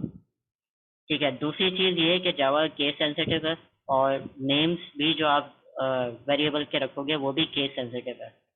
तो अगर माई वेरिएबल इन शॉर्ट, और यहाँ पर भी अगर ये दोनों का आप देख रहे हो कि एक का अपर केस भी है, एक का जो है वो लोअर केस भी है, इनमें जो है वो ये दोनों डिफरेंट वेरिएबल्स हैं।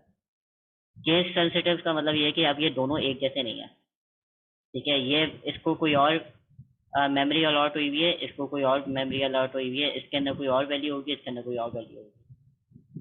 ठीक है, तो ये केस सेंसिटिव का ये ध्यान रखना कि जब भी आप लिख रहे होगे अपने वैल्यूज, तो आप जो है वो इस चीज़ का ध्यान रखना कि आपने वही सेम केस यूज़ किया है जो कि आपने उसको करने के लिए यूज़ किया है। सेकेंड चीज़ ये, आप एक चीज़ नोट करोगे कि यहाँ पर ये लेटर स्मॉल है और ये जो है वो बी आपका अपर केस है। ये जावा का जो है वो एक कन्वेंशन है। कन्वेंशन वही वाली बात कि एक स्टैंडर्ड, ठीक है, एक ट्रेडिशन कि आपको जो है वो इस तरह लिखना है ताकि जो दूसरा प्रोग्रामर आपके कोड पे काम करे उसको पता हो कि ये एक वेरिएबल है, उसको देखना ना पड़े, कि वो बार बार देखना ना पड़े कि ये चीज़ क्या थी। ठीक है, तो क्लास का हमेशा अपर केस, जब शुरू में लेटर आता है वो अपर केस होगा। ठीक है, और वेरिएबल के अंदर ये है कि सबसे पहला वाला स्मॉल होता है, उसके बाद अगर कोई और वो है तो वो दूसरा वर्ड है तो उसका जो है वो अपर केस होगा। जैसे यहाँ पर हाई स्कोर या फिर एच जो है वो इन्होंने स्मॉल लेटर से स्टार्ट किए, और फिर स्कोर जो है उन्होंने अपर लेटर से, अपर केस लेटर से जो है वो स्टार्ट किया। इसको हम लोग कहते हैं कैमल केस। कैमल केस आप लोगों ने ऊँट को देखा होगा, उसका जो है वो एक हम्प सा निकला हुआ होता है। तो ये स्मॉल लेटर से जो है वो जब भी आप वेरिएबल का नाम जब भी आप दोगे तो स्मॉल लेटर से दोगे। अगर उसके साथ कोई और नाम जुड़ रहा है तो उस पर स्पेस नहीं देना, उसका एक कैपिटल लेटर करके उसको आगे लिखा था। तो इसलिए इसी तरह जो है वो बुक्स या पर टू अलग वर्ड है, उसका जो है वो कैपिटल है, रीड अलग है, उसका जो है वो कैपिटल है। एज एंड ईयर्स, एज का जो है वो स्मॉल से स्टार्ट किया, फिर कैपिटल कैपिटल, इस तरह जो है वो आप लोगों ने लिखना है।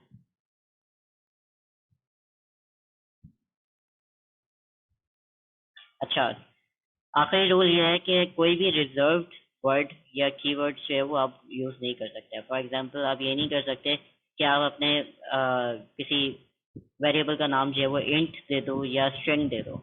ये कीवर्ड जो है वो जावा की तरफ से रिजर्व्ड है, ठीक है, तो इनको आप जो है वो यूज नहीं कर सकते। इधर तक किसी को कोई मसला हुआ, कोई बात ना समझ में आई हो?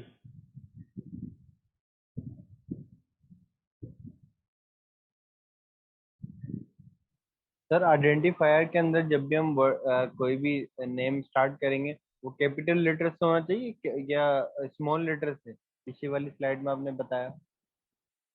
स्मॉल लेटर से।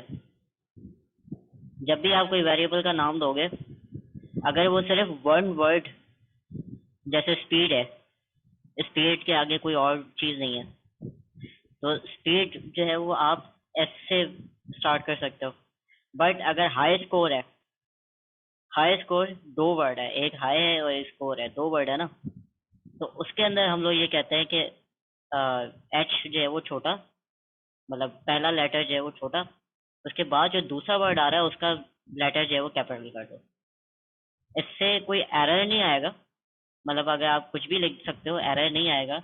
बट ये अच्छी प्रैक्टिस होती है जावा की प्रोग्रामिंग के अंदर। ये कन्वेंशन है, मतलब समझो एक जावा का ट्रेडिशन है कि इस तरह लिखी जाए ताकि जो दूसरा प्रोग्रामर है वो आपकी बात समझ सके, उसको बार बार ये ना देखना पड़े कि अच्छा ये वेरिएबल है, अच्छा ये क्लास है।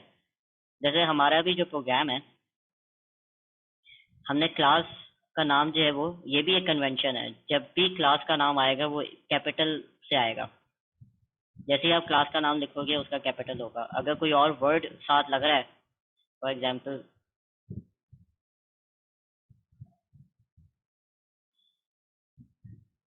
कार स्पीड के नाम से मैं बना रहा हूँ क्लास, तो कार का, क्योंकि ये एक वर्ड है, इसका मैंने जो है वो कैपिटल सी से लिखा है, और दूसरा वर्ड जो है वो भी कैपिटल से लिखूंगा।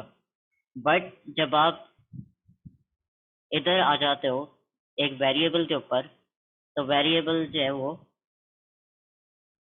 Acceleration of car, acceleration of car को मैं छोटा करके लिखा है। ए जो है वो आपका छोटा होगा, ठीक है, ऑफ क्योंकि दूसरा वर्ड है तो उसका मैंने जो है वो ओ बड़ा कर दिया, और कार जो है वो दूसरा वर्ड है उसका मैंने जो है वो सी बड़ा कर दिया। ये कन्वेंशन है, इन पे कोई एरर नहीं आएगा, बट ये जो है वो अच्छी बात होती है, अच्छी प्रैक्टिस है लिखने की। और कोई क्वेश्चन?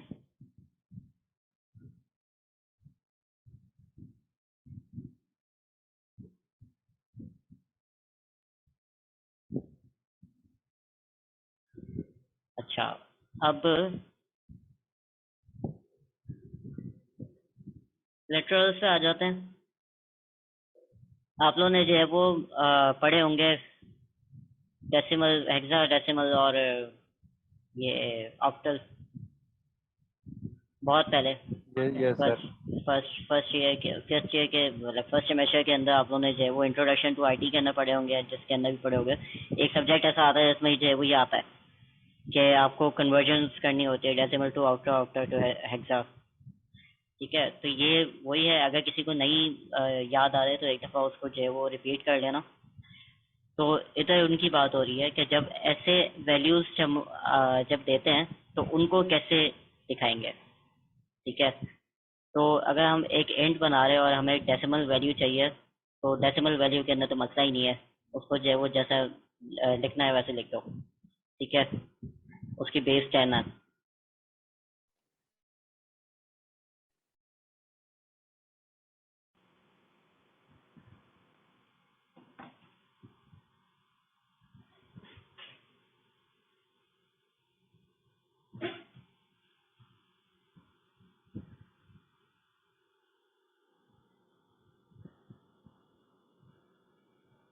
हाँ, तो आवाज़ आ रही है बस, ठीक है।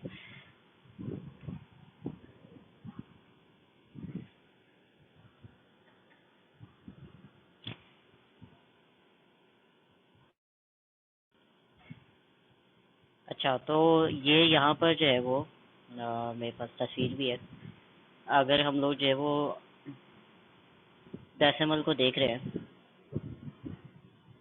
ठीक है, और यहाँ पर 100 है, ठीक है। यहाँ पर कौन से कैरेक्टर की बात कर रहा है? ये डी की बात कर रहा है, ठीक है। बाइनरी के अंदर ये होगा, हेक्सा के अंदर 64 और ऑक्टा के अंदर जो है वो 144, ठीक है। ये याद इधर देख लो। इसी तरह हम लोग ने जो है वो कैरेक्टर डी दिया हुआ है, ठीक है, और ये हमने जो है वो स्टार, हमने ये वैल्यूज स्टार सेव करवानी होती हैं। फिर तो हमें ऑक्टा के लिए जो है वो पहले ओ लिखना पड़ेगा, हेक्सा के लिए जो है वो ओ, और फिर उसके साथ जो है वो एक्स जो है वो लिखना होगा। फिर हमारे पास आ जाते हैं लॉन्ग टाइप। लॉन्ग टाइप के वेरिएबल्स जो है वो कभी कभार ऐसा होता है कि वो जब रेंज से ज़्यादा चले जाते हैं तो उनको स्पेसिफाई करवाना पड़ता है कि ये लॉन्ग है, ठीक है। तो इसको करके देख लेते हैं।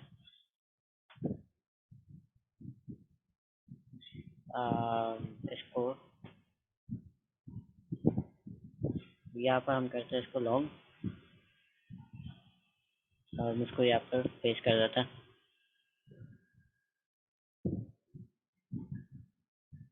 ठीक है। तो यहाँ पर ये क्या कह रहे हैं? इंटीजर नंबर टू लार्ज, यहाँ पर ये मसला आ रहा है। तो जब इस तरह की सूरत हाल आ जाती है कि ये बहुत ही ज़्यादा जो है वो लंबा चौड़ा नंबर आ जाता है, तो हम उसको जो है ना यहाँ पर स्पेसिफाई करते हैं, या फिर लोअर केस या अपर केस एल लगा दोगे, तो फिर ये जो है वो अब कन्वर्जन इसकी जो है वो आसानी से हो जाएगी, ठीक है। सर ये लोअर केस और अपर केस दोबारा समझा दें। लोअर केस या अपर केस कोई भी लगा दोगे तो कोई मसला नहीं होगा, वो बस उसको जो है वो एंड में एल लगाना है, कहा गया। मतलब आप लोअर केस लगा दो इसके एंड में, या अपर केस लगा दो, आपने एल लगाना है ये स्पेसिफाई करने के लिए कि ये जो है वो लॉन्ग टाइप का है, वरना ये इसको जो है वो अज्यूम करेगा कि ये इंटीजर है। अगर हमने एल हटा दिया हमने उधर से, तो हमारे पास ये एरर आ रहा है, यहाँ पे एल नहीं लगा हुआ, तो ये बहुत टू लार्ज कह रहा है कि इंटीजर नंबर के लिए जो है वो बहुत ज़्यादा लार्ज है।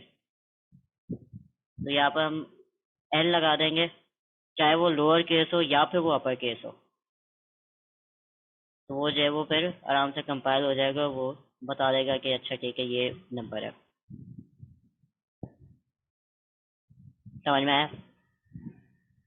नहीं सर, मैं पूछ रहा था लोअर केस और अपर केस होता क्या है, और जो आपने वर्ड का भी समझाया हाई स्कोर वो भी इतने अच्छे से समझ नहीं आया। आखिरी वाली बात क्या बोली?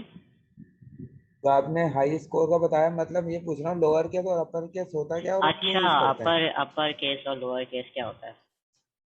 अपर केस और लोअर केस, आप जब कैपिटल लेटर्स में लिखते हो ना, उसको कहते हैं upper case,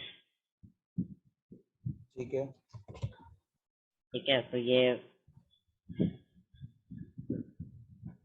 upper case words जो है वो आपके ये होता है जब आप कैपिटल में जो है वो लिखते हो ना, कहते हो कि भाई कैपिटल, वो कैपिटल में अपना नाम लिखो, तो ये अपर केस है, ठीक है। लोअर केस आपका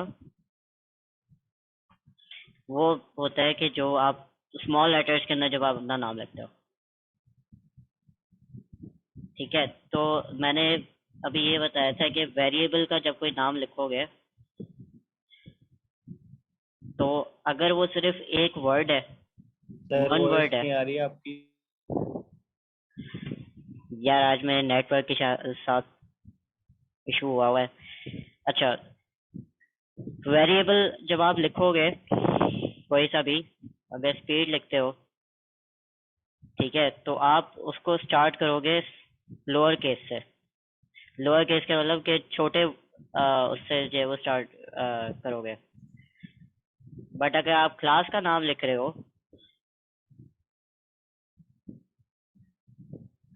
ठीक है, क्लास का अगर कोई नाम लिख रहे हो, फॉर एग्जांपल कार है क्लास का नाम, या कोई भी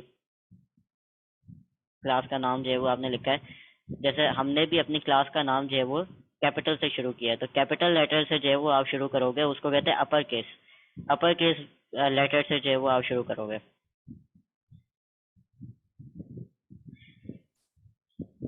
और सर जब दो वर्ड लिखेंगे तो उसमें पहला वर्ड लोअर केस होगा और जो नेक्स्ट वर्ड स्टार्ट होगा वो फिर अपर केस से होगा। हाँ, जैसे स्पीड ऑफ कार अगर हम लोग करना चाहे कि ये 3 वर्ड्स हैं, ऑफ का ओ जो है वो बड़ा, कार का जो है वो सी बड़ा। इसे ठीक कैमल है, केस कहते हैं।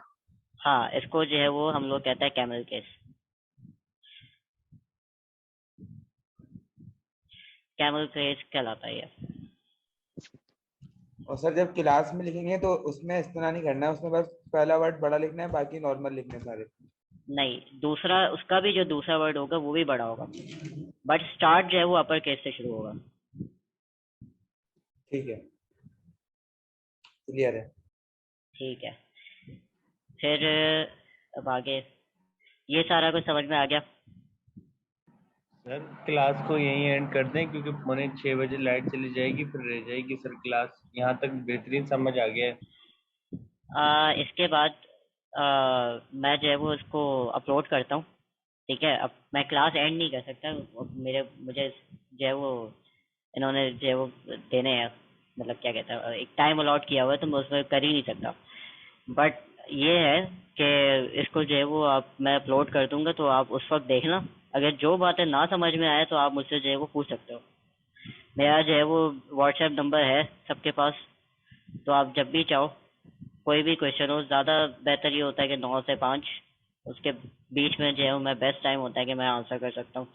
अगर कोई क्वेश्चन आता भी है, कोई मसला आता भी है, कोई एरर आता है, तो आप मुझे स्क्रीनशॉट भेज दो, मैं जब भी जो है वो फ्री होऊंगा मैं उसको जो है वो रिप्लाई कर दूंगा। Okay sir, thank you sir. ये वाली स्लाइड आप भेज दिएगा ग्रुप में प्लीज। ये ग्रुप में मैंने जो है वो ड्राइव दी है, तो उसके अंदर जो है वो पड़ी हुई है। वीक 1 के अंदर आपकी 2 स्लाइड्स है और एक जो है वो लैब भी पड़ी हुई है। आज मैंने लैब डाली है। सर ये ग्रुप में भेज दिया आपने पहले ही? हाँ, सर एक दफा वापस सेंड कर दिएगा, वो ऊपर चले गए भी हो सकते हैं। चलो ठीक है, मैं उसको वो कर देता हूँ। Okay sir. सर अभी अच्छा, लीव कर सकते हैं? तुम्हें अटेंडेंस का मसला है? जी मैंने कहा आपको अटेंडेंस का मसला हो रहा है? जी सर, वही इसलिए पूछ रहा हूँ। रोल नंबर क्या है? 54।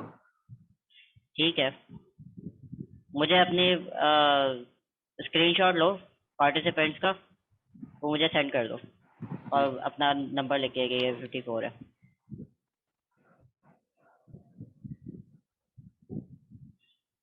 अच्छा, अब ये है।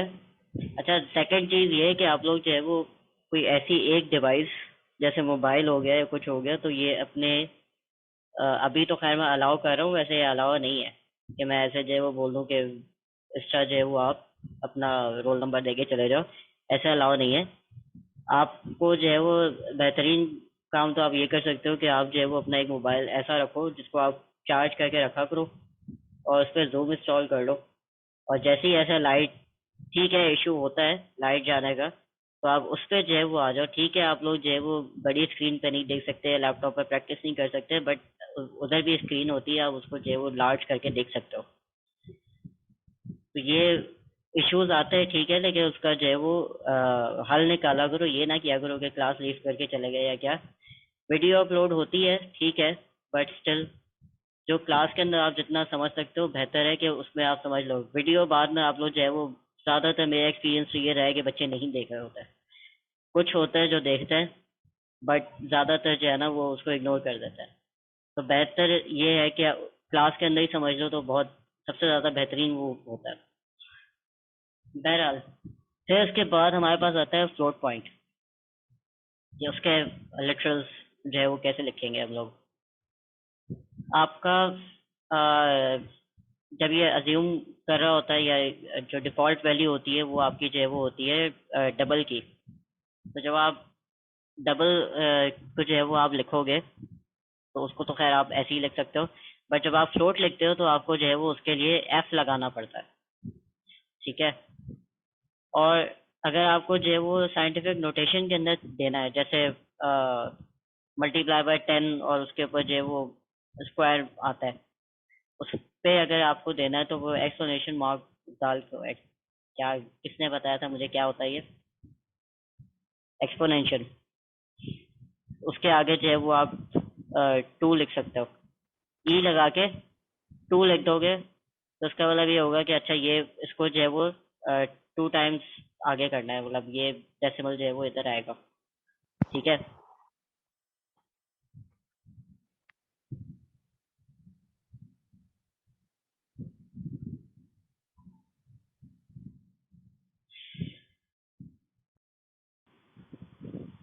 अच्छा, अब हम लोग जो है वो बात करते हैं कि करेक्टर लिटरल से वो कैसे लिखे जाएंगे।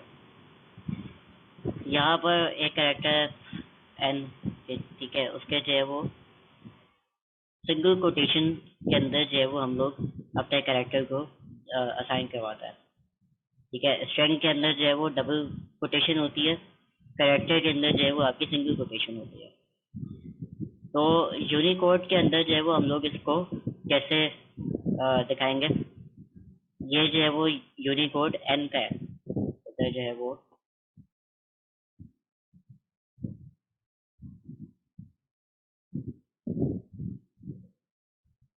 ये रहा, ठीक है। तो ये जो है वो 4E और 116,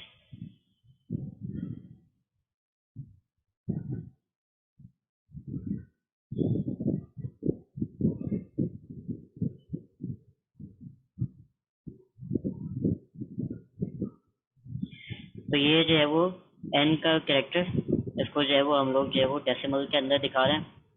फिर ऑक्टल के अंदर कहा था कि 0 जो है वो आना चाहिए, तो 0 के अंदर पे 116, और उसके बाद जो है वो हेक्साडेसिमल के अंदर आपको जो है वो सिंगल कोटेशन के अंदर जो है वो स्टार करके डालना है, बैकवर्ड स्लैश यू, और फिर उसके बाद 0 0, फिर उसके बाद जो है वो आता है। फिर हम आते हैं स्केप सीक्वेंस के ऊपर। स्केप सीक्वेंस क्या करता है, सी प्लस प्लस के ना पढ़ा होगा।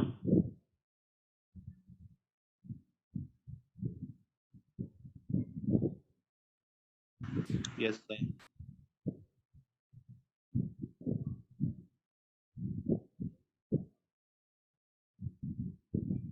तो स्केप सीक्वेंस जो है वो ये करता है कि आपके करेक्टर जो होते हैं, अगर आप एक करेक्टर लिखते हो तो वो तो सिंगल लेटर होता है, स्ट्रिंग ऑफ करेक्टर्स जो है वो आपका स्ट्रिंग कहलाता है। जब उसको जो है वो स्केप करना होता है उसके सीक्वेंस को, तो हम लोग जो है वो स्केप सीक्वेंस यूज कर रहा होता है। इसको मैं जो है वो प्रैक्टिकली करके दिखाता हूँ। टैब के लिए जो है वो आप बैकवर्ड स्लैश और टी, ठीक है। अगर आपने टैब देना है स्ट्रिंग के अंदर, आपने अगर स्ट्रिंग के अंदर बैक स्पेस देना है तो आप बैकवर्ड स्लैश पी, तो उसके बाद जो है वो न्यू लाइन के लिए जो है वो आप एन यूज करते हो। आर जो है वो कैरेट रिटर्न होता है कि आपने एंटर प्रेस किया था या नहीं किया था। और फॉर्म फीड जो है वो इसके साथ यूज होता है, इसके बगैर जो है वो आर के साथ कैरेज रिटर्न के साथ यूज हो रहा होता है। फिर सिंगल कोटेशन और डबल कोटेशन, और फिर उसके बाद जो है वो बैकवर्ड स्लैश। अब इसको जो है वो करके देखते हैं।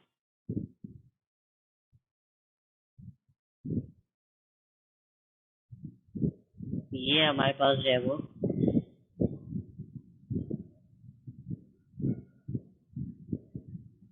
एक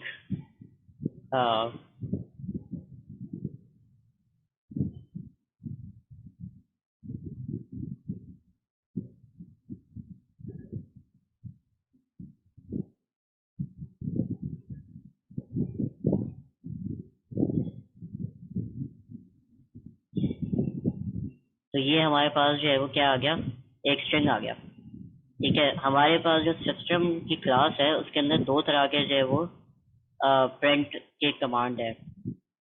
एक हमारे पास, सॉरी, प्रिंट का मेथड है। एक हमारे पास सिर्फ प्रिंट है, और एक हमारे पास जो है वो प्रिंट एलन है। प्रिंट एलन क्या करता है कि वो एक जो है वो लाइन आपको न्यू कर देता है, मतलब एंटर आपके लिए दबा देता है। प्रिंट एलन जो है वो एक ही उस पर जो है वो लिखता रहता है। तो मैं 2-3 दफा जो है वो कॉपी करूंगा। ठीक है, अब अगर मैं इसको जो है वो चलाता हूँ तो यहाँ पर आप लोग देख रहे हो कि अब इससे जो है वो कोई न्यू लाइन जो है वो नहीं थी। अगर मैं यहाँ पर जो है वो सबको एलन एलन कर देता हूँ, ये एक ही लाइन के अंदर जो है वो लिखता गया। इसको मैं सेव करके फिर से जो है वो मैं इसको चला रहा हूँ, तो अब जो है वो आप देख रहे हो कि ये मेथड जो है वो न्यू लाइन के ऊपर इसको लेकर आ रहा है। तो इसी तरह हम लोग जो है वो एस्केप सीक्वेंस देखते हैं। यहाँ पर मैं एस्केप सीक्वेंस लगा रहा हूँ बैकवर्ड स्लैश और एन। ये क्या करेगा, न्यू लाइन इसको दे देगा। मैं इसको पहले सेव कर लूँ।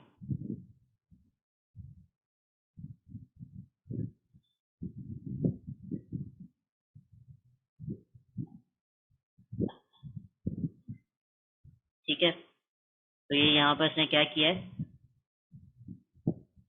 इसके एलन में जो है वो इसको न्यू लाइन दे दी, जबकि प्रिंट हमने यूज किया था वो जो है वो न्यू लाइन जो है वो नहीं देता। हमने एस्केप सीक्वेंस से जो है वो इसको एक न्यू लाइन दिया। इसी तरह हम लोग जो है वो यहाँ पर टैब दे देते हैं। ठीक है,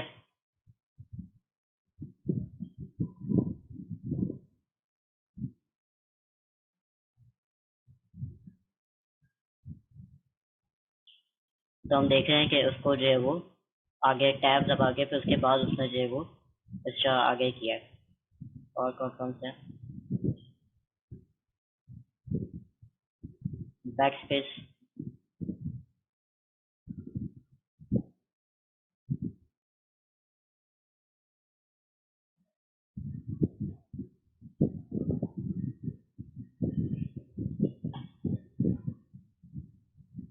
ठीक है, तो यहाँ पर आप लोग देख रहे हो कि यहाँ पर जो है वो इससे एक बैक स्पेस कर दिया और यहाँ पर ये डी जो है वो खत्म कर दिया। तो इस तरह जो है वो आपके चल रहा होता है।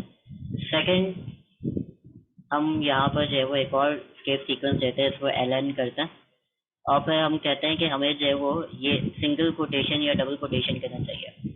फॉर एग्जाम्पल अगर मैं यहाँ पर डबल कोटेशन लगा देता तो ये मुझे देगा एरर।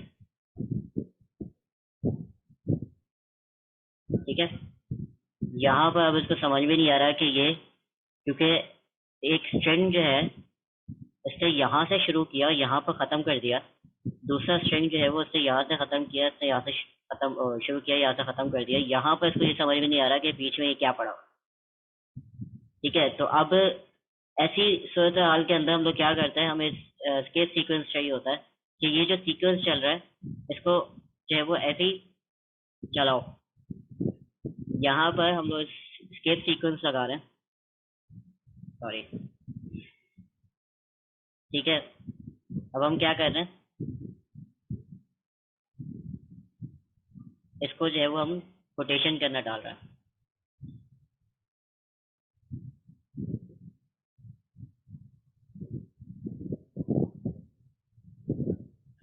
तो यहाँ पर हम देख रहे हैं कि यहाँ पर जो है वो कोटेशन मार्क आ रहा है। ठीक है, तो ये आपका जो है वो सारा स्केप सीक्वेंस होता है। तो उसके बाद हमारे पास और क्या है, चलो अब लैब की तरफ चलें। इसमें से कुछ समझ में ना आया हो तो मुझे बताओ। सर वो पॉइंट्स नहीं आए, ये लिटरल्स वाले, ये समझ नहीं आया बिल्कुल भी। लेटरल्स आपके जो है वो जब आप डेटा डाल रहे होते हो ना, तो कुछ ऐसे डेटाज होते हैं जो फॉर एग्जांपल कि इसमें जो है वो कैसे किस तरह जो है वो वैल्यू जो है वो स्टोर करवाई जाए। हमने जो है वो डेसिमल और ऑक्टल और हेक्साडेसिमल की बात की। ठीक है, अगर आप एक इंट के अंदर स्टोर करवाना चाह रहे हो तो ये वैल्यू किस तरह आप उसको एक्सप्रेस करके आप उसके अंदर डलवाओगे। ठीक है, डेसिमल के अंदर तो आप कोई भी वैल्यू ऐसे ही डाल दो, वो कुछ भी उसमें फर्क नहीं पड़ेगा। बट ऑक्टल के अंदर अगर आपने ऑक्टल वैल्यू इंट के अंदर सेव करवानी है तो आपको जो है वो 0 लगाना पड़ेगा, फिर उसके बाद ये वैल्यू डालनी पड़ेगी। अब ये देखते हैं कि ये डेसिमल वैल्यू का कैरेक्टर है क्या। इधर ये जो है वो आपका डेसिमल वैल्यू 100, ठीक है। अब हेक्सल वैल्यू जो है वो 64, ऑक्टल वैल्यू जो है वो आपकी 144। अगर आपने इंट में ये वैल्यूज स्टोर करवानी हो तो आप कैसे स्टोर करवाओगे? चलो हेक्साडेसिमल डेसिमल जो है वो आप 100 स्टोर करवा सकते हो, उसमें कोई मसला नहीं है। बट जब हम ऑक्टल की बात करेंगे तो हम ऐसे तो स्टोर नहीं करवा सकते, ठीक है। ये तो इसको इंट समझेगा, वो समझेगा कि ये जो है वो एक वेरिएबल का नाम है और यहाँ पर इसको जो है वो एक वैल्यू असाइन हो गई है, वो इंट वैल्यू है। हमें ये बताने के लिए कि ये ऑक्टल वैल्यू है और उसकी बेस जो है वो 8 है, उसको बताने के लिए हम लोग यहाँ पर जो है वो स्टार्ट ही उसका 0 से करते हैं। इसी तरह जो है वो हेक्सा वैल्यू के अंदर हम लोग जो है वो 0 और फिर उसके बाद x, फिर उसके बाद उसको जो है वो वैल्यू देते हैं। ये सारी वैल्यू किसकी स्टोर कर रहा है? ये डी कैरेक्टर की वैल्यू स्टोर कर रहा है। इतना समझ में आया? जी सर, ये तो समझ आ गया। ठीक है। फिर उसके बाद हमारे पास आता है लॉन्ग। कुछ जो हमारे टाइप्स है ना वो डिफॉल्ट होता है। इंट आपका डिफॉल्ट है, ठीक है, और आपका जो है वो ये आगे कन्वर्जन्स पे ज़्यादा क्लियर होगा, ठीक है। अभी ये शायद इतना क्लियर ना हो, पर आगे कन्वर्जन्स के अंदर ये ज़्यादा क्लियर होगा कि लॉन्ग के आगे जो है वो LQ लगाना पड़ता है और फ्लोट के आगे जो है वो FQ लगाना पड़ता है, ठीक है। तो ये उसका क्लियर होगा।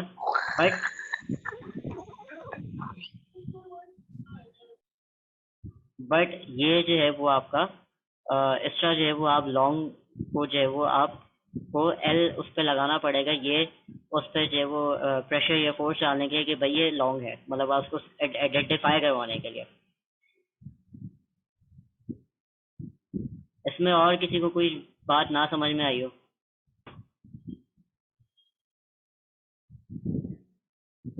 ये जितना आप लोग करके देखोगे ना उतना आप लोगों को समझ में आएगा कि ये चीज़ें कैसे यूज होती हैं।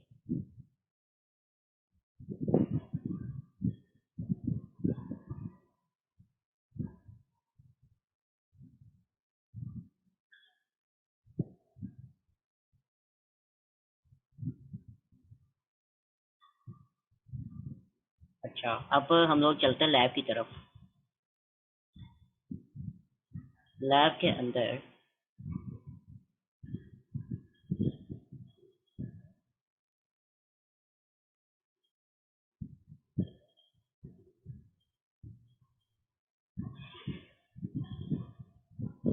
पहला हमारे पास जो कहाँ पर है ये?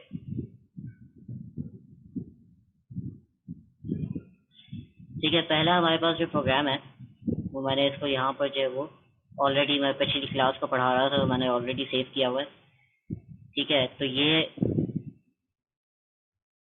हम लोग इसको जो है वो चला के देखते हैं।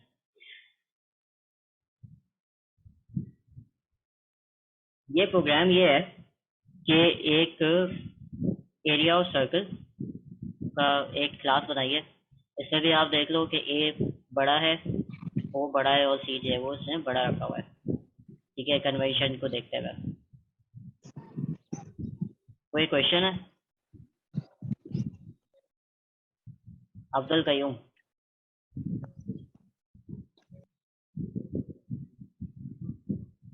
अच्छा, तो यहाँ पर इन्होंने एक नया कीवर्ड यूज किया हुआ है जिसका नाम है फाइनल। फाइनल आप लोगों ने जो है वो अगर C++ के अंदर कांस्टेंट पढ़े हो तो कांस्टेंट जो है और फाइनल जो है वो सेम चीज़ है। कांस्टेंट कुछ ऐसे वैल्यूज होती हैं जो कि कांस्टेंट होती है, जैसे पाई की वैल्यू है वो कांस्टेंट है, ठीक है, और भी डिफरेंट वैल्यूज हैं जो कि कांस्टेंट है, ठीक है। तो ये वैल्यूज जो है वो हम जब इन वैल्यूज को यूज करते हैं तो हम उसके डेटा टाइप के पीछे जो है वो हम लोग एक कीवर्ड लगाते हैं फाइनल का, ठीक है, ये फाइनल का कीवर्ड लगा देते हैं। तो उसके बाद डेटा टाइप बताते हैं, उसका नाम, और इज इक्वल्स टू के अंदर जो है वो उसको असाइन कर देता है वैल्यू। अच्छा, आप लोगों ने ये चीज़ नोट की होगी कि ये जो पाई की वैल्यू है, पाई का जो नाम लिखा हुआ है या लेटर्स लिखे हुए हैं, ये दोनों कैपिटल हैं। जब भी हम लोग कांस्टेंट यूज कर रहे होते हैं तो हम उसकी वैल्यू जो है वो ऐसे लिखते हैं, ठीक है। कांस्टेंट का मतलब कि आप कोई भी वैल्यू, यार कौन कौन से कांस्टेंट वैल्यूज होती हैं, किसी को कोई कांस्टेंट वैल्यूज याद है? जी सर, ग्रेविटी की वैल्यू होती है 9.8। जबरदस्त। उसके बाद ग्रेविटेशनल फोर्स की वैल्यू होती है, फिर आपका चार्ज की वैल्यू होती है, कूलम चार्ज। काफी सारी जी, चीजें होती हैं कांस्टेंट फिजिक्स के अंदर तो। सही है सही है। किधर गया मेरा नोटपैड? अच्छा जी, अगर मैं ग्रेविटी फोर्स की बात करूं, ठीक है, दो वर्ड है, ठीक है, बीच में मैं स्पेस नहीं डालूंगा, मैं इसको जो है वो एक अंडरस्कोर लगाऊंगा। ये है कन्वेंशन, ठीक है, ये जावा का ट्रेडिशन है। जब भी हम कोई कांस्टेंट की वैल्यू बता रहे होते हैं ना, तो हम इस तरह की जो है वो वैल्यूज देते हैं, मतलब इस तरह की जो है वो लिखते हैं। तो पहले जो हम लोग वेरिएबल की जब हम बात कर रहे थे तो हम जो है वो एक लोअर केस और उसके बाद, सॉरी, उसके बाद जो है वो कोई एक बड़ा कुछ दे रहे होते थे, कोई वर्ड दूसरा होता था, पेड ऑफ कार्ड, ठीक है। और अगर हमारे पास कोई क्लास होती थी तो हम उसको जो है वो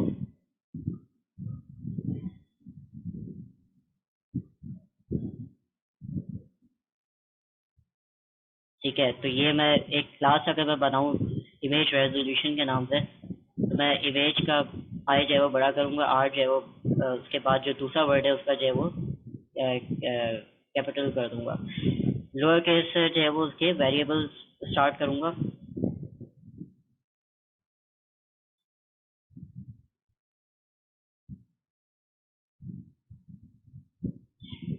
ठीक है। क्लास का नाम जो है वो ऐसे स्टार्ट करूंगा, और जो कॉन्स्टेंट्स होंगे उनको मैं पूरा कैपिटल लिखूंगा, जैसे इधर लिखा हुआ है, ठीक है। और उनके बीच में अगर मुझे स्पेस डालनी होगी तो मैं अंडरस्कोर डाल दूंगा, ठीक है। ये कन्वेंशन आप लोग याद रखना। इससे फिर रिपीट कर रहा हूँ, कोई एरर नहीं आता, बट इस तरह लिखोगे तो ज़्यादा अच्छे वो, मतलब अच्छा होता है, प्रैक्टिस अच्छी होती है इससे, आई मीन अच्छी प्रैक्टिस है ये, ठीक है। तो उसके बाद यहाँ पर हम लोगों ने ये डिफाइन किया है। अच्छा, कमेंट्स आप लोगों ने जो है वो सी प्लस प्लस पे पढ़े होंगे। जब आपको कमेंट करना हो किसी किसी लाइन को, कि आपका कंपाइलर जो है वो उस लाइन को इग्नोर करे, वो सिर्फ आपके लिए होता है। आपने जो है वो कोई बात लिखनी हो, जैसे ये जो है वो नीचे इसने जो है वो कोड को डिफाइन किया हुआ है, तो उससे कमेंट किया हुआ है कि ये कोड क्या कर रहा है, ठीक है। तो यहाँ पर डबल फॉरवर्ड स्लैश आप लगा दोगे तो एक लाइन आपकी उसके बाद जो आप लिखोगे वो इग्नोर हो जाएगी। इसी तरह जो दूसरी क्लास थी उसमें मैंने ये काम किया था नीचे, ठीक है। जब आपको मल्टीपल लाइन कमेंट करना हो तो आप जो है वो एक स्टार लगाते हो, उसके आगे जो है वो फॉरवर्ड स्लैश लगाते हो, ठीक है। तो ये स्टार और स्टार स्टार, इसके बीच में आप जो भी लिखोगे और जितने एंटर आ गया,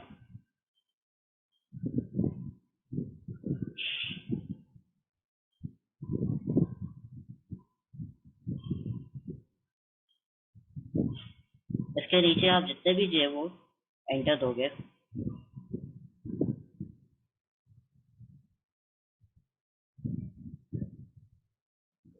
तो ये सारा एरिया इग्नोर हो जाएगा, ठीक है। तो ये मल्टी लाइन कमेंट्स और आपके जो है वो सिंगल लाइन कमेंट्स है वो ये होता है। सर आपने जो कांस्टेंट का बताया कि पी आई ए लिखा हुआ है बड़े अल्फाबेट में, ये हमेशा जब कांस्टेंट वैल्यू लिखेंगे और जिस वेरिएबल से इसको बताएंगे तो वो बड़े ही रखेंगे। हाँ, अगर नाम उसका है ना, जैसे डेटा टाइप के बाद नाम आता है ना, अगर वो चीज़ कांस्टेंट है तो उसका नाम जो है वो आप ऐसे बड़ा करके लिखोगे। सर इससे एरर आएगा या फिर ये एक अच्छा रूल है? ये सिर्फ एक अच्छा रूल है, एरर कोई नहीं ठीक आएगा। है सर। इसको टेस्ट भी करके देख लेता है। अगर यहाँ पर पहले मैं ये कोड समझा रहा तो फिर मैं इसको जो है वो छेड़छाड़ करके मैं बताता हूँ कि क्या कहाँ पर एरर आएगा और कैसे एरर आएगा। Okay sir. यहाँ पर हमने जो है वो रेडियस डाला है, ठीक है, और हमने जो है वो एक एरिया डिफाइन किया। ये दोनों जो है वो हमने वेरिएबल डबल जो है वो डिक्लेयर कर दिया। उसके बाद हमने जो है वो अपने कांस्टेंट, अच्छा ये पुराना वाला कोड है, तो उसके बाद जो है वो हम लोग रेडियस की बात कर रहे हैं। रेडियस को जो है वो हमने जो यहाँ पर हमने डिफाइन किया था उसको हम यहाँ पर जो है वो कोई एक वैल्यू अलॉट कर रहे हैं, वो कर दी हमने। फिर हमने जो है वो क्या किया, एक एरिया का जिसको हमने कोई डिफाइन नहीं किया था, इसको हमने अभी कोई डिफाइन नहीं किया, इसको जो है वो हम यहाँ पर वो चीज़ असाइन कर रहे हैं जो कि ये रिजल्ट हमें देगा। एरिया जो है वो एक उसका सर्कल का क्या होता है, pi into radius square. Radius को जो है वो 2 दफ़ा मल्टीप्लाई, क्योंकि हम वो मल्टीप्लाई बाय जो उसका स्क्वायर होता है वो नहीं कर सके, तो इसलिए जो है वो हमने इस तरह किया हुआ है। तो हमने जो है वो डबल रेडियस और फिर उसके बाद जो है वो उसको पाई से जो है वो मल्टीप्लाई कर दिया। तो ये जिसका जो भी आंसर आएगा वो किस में जाके स्टोर होगा, एरिया में, जो हमने यहाँ पर डिफाइन किया हुआ। और सिस्टम प्रिंट आउट के अंदर जो है वो हमने यहाँ पर the area of the circle is, उसके बाद जो है वो आगे। अच्छा, कंकैटेनेशन आप लोगों ने पढ़ी थी, कभी बताया किसी ने? यस सर, वो उसके अंदर होती, इसके अंदर प्लस से होती है और वहाँ पे हम वो लगाते थे सी आउट के साथ जो साइन होती थी लेस देन की, यहाँ पे प्लस लगा रहे हैं। यहाँ पर हम लोग जो है वो प्लस लगा देते हैं। ये इस स्ट्रिंग को जो है वो इस वैल्यू के साथ ऐड कर देगा, इसके स्ट्रिंग के अंदर ऐड कर देगा, ये जो भी हो गया। तो ये कंकैटेनेशन जो है वो हम लोग यहाँ पर कहते हैं इसको। ठीक है, इसको हम करते हैं सेव और फिर हम इसको जो है वो चलाते हैं।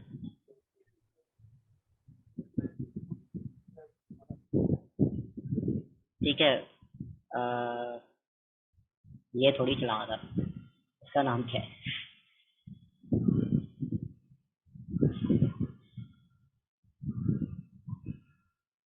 जावा सी।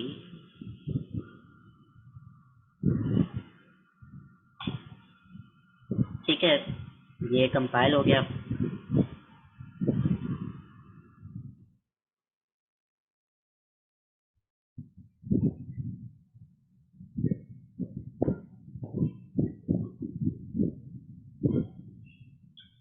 तो हमें ये बता रहा है कि भाई इसका जो है वो ये आंसर आया। ठीक है, एरिया की वैल्यू उसने कैलकुलेट करके और उसमें डाल दी और वो हम इधर से जो है वो शो करवा रहे हैं। तो हम इसको टेस्ट करते हैं कि जब हम कह रहे हैं कि ये कीवर्ड हमने यहाँ पर फाइनल कर दिया तो इसकी वैल्यू जो है वो आगे जाके मैं चेंज कर सकता हूँ या नहीं कर सकता। यहाँ पर मैंने सर नहीं कर सकते, कांस्टेंट है ना सर, वो कांस्टेंट कैसे चेंज हो जाएगा? तो वही तो दिखा रहा हूँ कि नहीं चेंज होगी। अब क्या एरर आएगा, ठीक है, cannot assign a value to final variable phi। ठीक है, तो ये बता रहा है कि ये यहाँ पर एरर है इस जगह पे, और ये जो है वो इस तरह आपको मतलब सारा बता रहा है। अच्छा, अब ये प्रोग्राम हो गया, अब दूसरे प्रोग्राम की तरफ चलें। इसमें किसी को कोई बात ना समझ में आई हो? सर ये प्लस जो यूज कर रहे हैं ये थोड़ा क्लियर कर दें। ये कहलाता है कंकैटिनेट करना। कंकैटिनेट जो है वो करता ये है, आ गया मेरा, कंकैटिनेशन ये होती है कि इस प्लस के जो आपका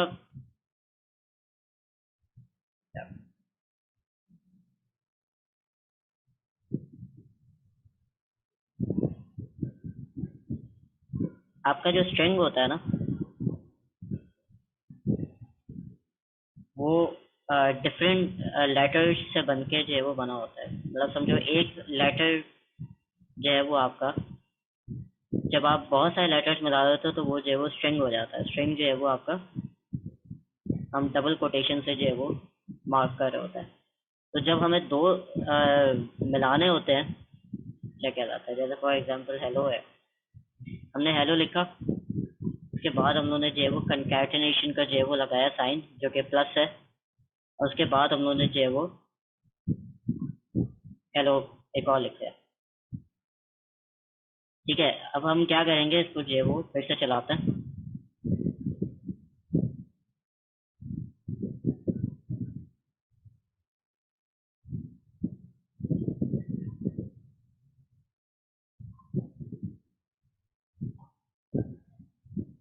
ठीक है, तो इसने अब क्या किया है, जबकि मैंने दो स्ट्रिंग पास किए थे इसमें, बट मैंने एक बीच में साइन लगाया था कि इन दोनों को जो है वो मिला दो। ठीक है, तो अब क्या किया इसने, यहाँ पर हेलो के साथ,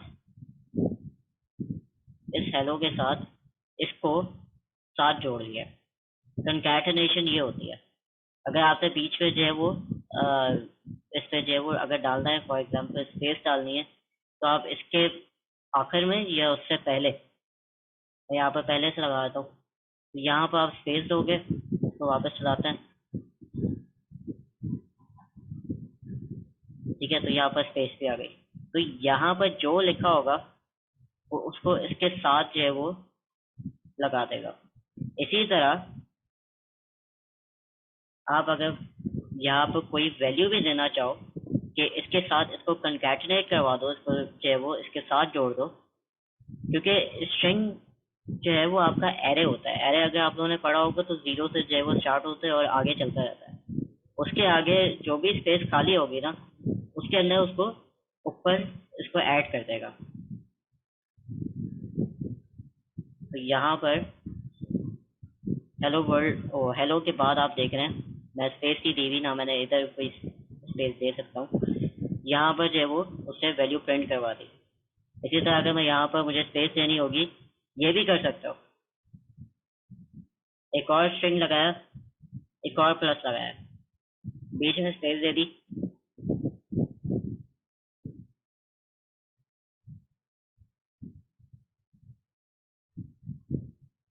ठीक है, तो जितना कंकैटिनेट करना चाहो, जितने स्ट्रिंग्स को आपस में साथ जो है वो कर सकते हो।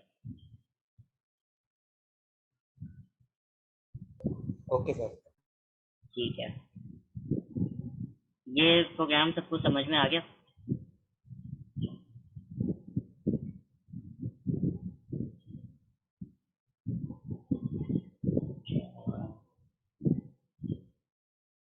अब लाइट के प्रोग्राम पे आते हैं। ये प्रोग्राम जो हमारा है वो ये डेमोन्स्ट्रेट कर रहा है कि लॉन्ग टाइप डेटा टाइप जो है वो कैसे उसको डेटा जो है वो स्टोर कर रही होती है। तो हम कहाँ थे, इसको बंद किया, नहीं, इसको बंद करो।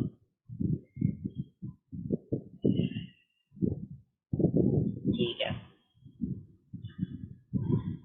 अच्छा एक बात जो है मैं जो बता ही नहीं रहा आप लोगों को, क्योंकि जब मैं जावा सीख रहा था तो हमारे पास जो है ना ये जावा सी, तो उसके बाद उसका नाम लिखना जो है ना बड़ा ज़रूरी था। बट अब जो न्यू वर्जन आ गए हैं ना, तो ये बार बार जावा सी, उसका आगे नाम, फिर जावा, फिर उसका आगे नाम जो लिख रहा हूँ ना, इससे बेहतर मैं ये भी कर सकता हूँ कि मैं सिर्फ जावा लिखूँ और हमारी क्लास का नाम जो है वो लाइट है, लाइट डॉट जावा, और मैं इसको एंटर कर दूँ और ये मुझे आंसर दे देगा। ठीक है, उस पर कोई कंपाइल करने की ज़रूरत नहीं है।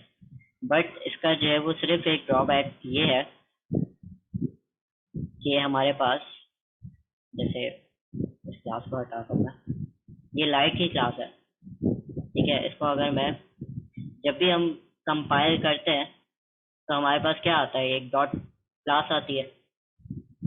ये ऑटोमेटिकली जो है वो उसको कंपाइल कर देगा और रिजल्ट शो कर देगा, बट डॉट क्लास जो है वो नहीं बनाएगा बस। ठीक है, जो बाइट कोड और मशीन कोड जो हमारा होगा वो नहीं बनेगा, उससे कोई वैसे फर्क भी नहीं पड़ता। बट अगर एक बस ये जहन में रखो कि जावा सी लिखना जो है वो अब ज़रूरी नहीं है। पहले ज़रूरी होता था, पहले ये एरर देता था, बट अब जो नए वर्जन आ गए उसके अंदर जो है वो ये डिस्कवर मैंने किया कि नहीं, ऐसा नहीं है कि जावा आप लिखो और फाइल का नाम लिखो तो वो खुद ही उसको जो है वो कंपाइल भी कर देगा और आपको जो है वो आंसर भी दे देगा। तो हम जो है वो लाइट पे थे। तो लाइट का आंसर हमारे पास, पहले मैं एक्सप्लेन कर दूँ। हमारे पास एक क्लास है लाइट, उसके अंदर हमने एक इंट दिया हुआ है लाइट स्पीड। ठीक है, हम ये पता करना चाह रहे हैं कि कितने लाइट स्पीड मतलब दूर है जगह। लाइट स्पीड जो होता है वो स्पेस पे जब आप डिस्टेंस ट्रेवल कर रहे होते हो तो आप उससे कैलकुलेट कर रहे होते हो। सो एक लाइट स्पीड जो है वो आपका इतना 1,86,000 जो है वो रखा हुआ है। डेज आपके जो है वो 1000 डेज और इतनी स्पीड से हमने जाना है। और सेकंड्स जो है वो बताए हुए हैं कि एक दिन के अंदर कितने सेकंड्स हैं, और उस डेज के हिसाब से ये 1000 डेज के अंदर कितने सेकंड्स होंगे। और फिर उसके बाद जो है वो डिस्टेंस कैलकुलेट किया हुआ है कि ये स्पीड लाइट स्पीड हम कितने सेकंड में जो है वो ये डिस्टेंस कवर कर लेंगे। ठीक है, ये पूरा प्रोग्राम है। अब प्रिंट आउट के अंदर क्या किया है, इन और आगे स्पेस दी हुई है और डेज बताए हुए हैं कि इन 1000 डेज, ठीक है, लाइट विल ट्रेवल अबाउट, उसके बाद स्पेस दी हुई है और डिस्टेंस जो हमने यहाँ से कैलकुलेट किया, और उसके बाद माइल्स के इतने 1000 माइल्स, और ये बड़ा नंबर है 1000 माइल्स जो है वो हम लोग ट्रैवल कर रहे हैं। ठीक है, तो ये जो है वो इधर उन्होंने बताया हुआ है। अब आप नोट कर रहे होंगे, कहाँ गया ये, अच्छा हाँ, लॉन्ग का उसने जो है वो बताया हुआ है कि ये इतने बड़े नंबर्स जो है वो अलाउ कर रहा होता है।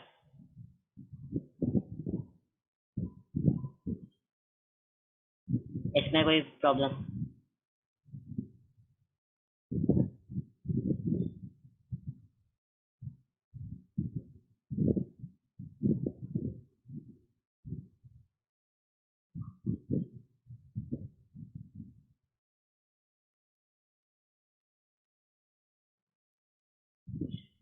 अगर हम इसको और बड़ा कर देंगे तो ये वही हमारे पास जो है वो क्या करेगा कि इंटीजर नंबर जो है वो टू लार्ज, इसको सॉल्व करने के लिए क्या करना पड़ेगा? एल लगाना होगा। एल तो लगाना होगा, बट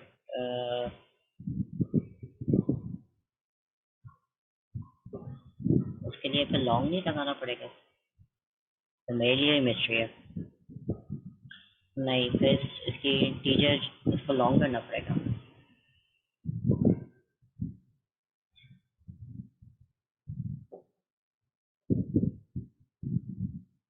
अब ये बता सकते हैं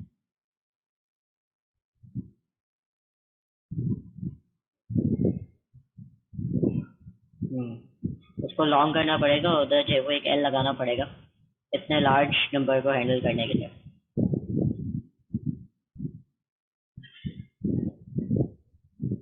ठीक है, कोई इसमें कोई क्वेश्चन?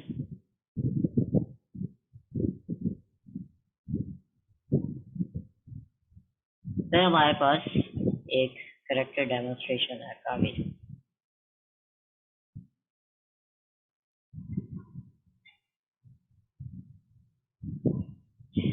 करेक्टर डेमोन्स्ट्रेशन के अंदर हम लोग ये देखते हैं कि कभी कभार क्या मतलब आपके जो करेक्टर वेरिएबल्स है वो आपके जो है वो इंटीजर की तरह भी जो है वो बिहेव कर सकता है। वो कैसे कि हमने यहाँ पर जो है वो एक करेक्टर दिया, उसका नाम जो है वो कैरेक्टर 1 के नाम से रखा। उसकी वैल्यू हमने जो है वो इनिशियलाइज की x, उसके बाद हमने जो है वो उसको प्रिंट एरन के अंदर जो है वो उसको प्रिंट कर दिया। मैं यहाँ पे इसको प्रिंट कर रहा हूँ।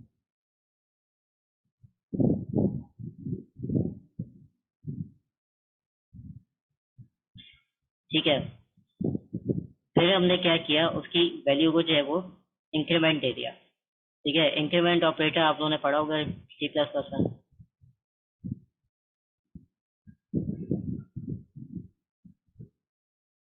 इंक्रीमेंट ऑपरेटर पढ़ा या नहीं पढ़ा? पढ़ा है सर, पढ़ा है हाँ, तो क्या करता है? सर। वो ऐड करता है। जब हमारी वैल्यू शो होती है ना, उसके बाद इंक्रीमेंट अगली बार जब वो शो होती है तो उसको बढ़ा देता है, टर्न कर देता है। यही है। तो ये क्या करेगा कि कैरेक्टर जो है वो x को एक जो है वो ज्यादा कर देगा। तो इसको जो है वो चला के देखते हैं। तो यहाँ पर इस तरह जो है वो उसने क्या किया कि यहाँ पर जो है वो x की वैल्यू हमने प्रिंट आउट की थी, तो उसके बाद जो है वो उसने कैरेक्टर को जो है वो इंक्रीमेंट दे दिया। इंक्रीमेंट आ गया।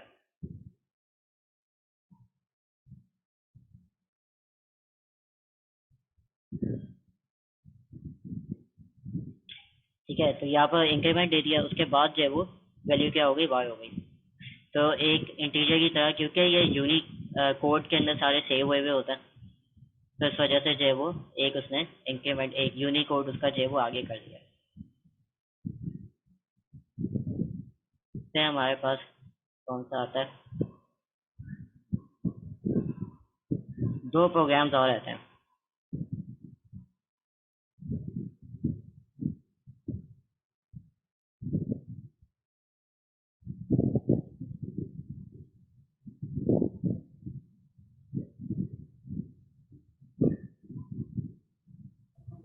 सर क्लास कब तक चलेगी? 7 बजे तक। अच्छा ठीक। बोर हो गए?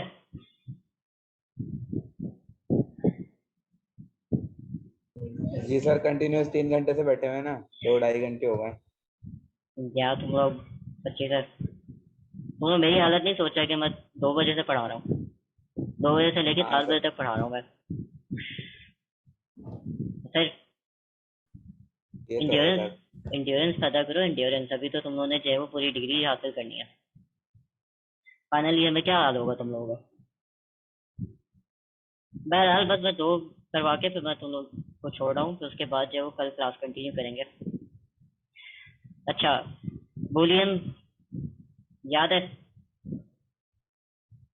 बूलियन के अंदर जो है वो आपकी यस डिसीजन सर। वो होती है, उसके अंदर जो है वो आपको false and true, true and false जो है वो असाइन हुआ होता है।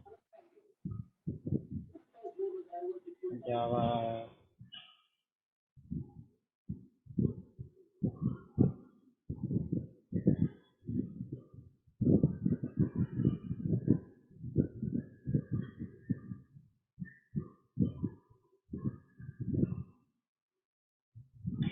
ठीक है, तो यहाँ पर क्या हो रहा है कि पहले हमने उसकी वैल्यू जो है वो फॉल्स असाइन की उसको। हमने कहा कि उसकी बताओ कि इसकी वैल्यू क्या है, उसने कहा भाई इसकी वैल्यू फॉल्स है। तो उसके बाद हमने जो है वो ट्रू असाइन किया उसको। तो हमने उसको कहा कि 20 और उसके कंकैटिनेट करके बताया कि क्या वैल्यू है, तो उसने कहा ट्रू है। तो उसके बाद हम लोगों ने जो है वो इफ स्टेटमेंट यूज की। इफ स्टेटमेंट के अगर हम लोग एक्स्ट्रा अगर इसमें ब्रैकेट ना लगाएं, तो जो पहली लाइन आती है उसको जो है वो देख रहा होता है कि क्या उसमें जो है वो कंडीशन है। कंडीशन उससे देखी, यहाँ पर हमने उसको क्या किया हुआ था, अभी ट्रू किया हुआ था। तो ये इस वजह से जो है वो ये लाइन आपकी चल रही है। तो उसके बाद उसकी वैल्यू को हमने फॉल्स कर दिया। जब फॉल्स कर दिया तो फिर ये लाइन नहीं चली। तो हमने देखा कि एक ही दफ़ा जो है वो दिस इज एग्जीक्यूटेड एक ही दफ़ा है, वो इसका आया है। अच्छा, बस फाइनल जो है वो 15 मिनट है। तो हाँ, मैं कहाँ पर था? हाँ, तो ये इससे जो है वो यहाँ पर जब इसको फॉल्स कर चुके तो इसने क्या किया कि यहाँ पर इसको जो है वो एग्जीक्यूट नहीं करवाया। देन हम लोग जो है वो आते हैं रिलेशनल ऑपरेटर्स। आप लोगों ने जो है वो C++ या ना ये भी पढ़े होंगे। तो हम लोगों ने यहाँ पर एक स्ट्रिंग दिया हुआ है और ब्रैकेट के अंदर एक एक्सप्रेशन दी हुई है कि 10 इज ग्रेटर देन 9। तो 10 इज ग्रेटर देन 9 जो है वो हमने उसको एक्सप्रेशन दी और हम उससे जो है वो क्या एक्सपेक्ट करेंगे कि वो जो है वो हमें बूलियन वैल्यू रिटर्न करे। तो ये आपके रिलेशनल ऑपरेटर्स जो है वो आपको बूलियन रिटर्न करवाता है। तो यहाँ पर आप लोगों ने देखा कि ये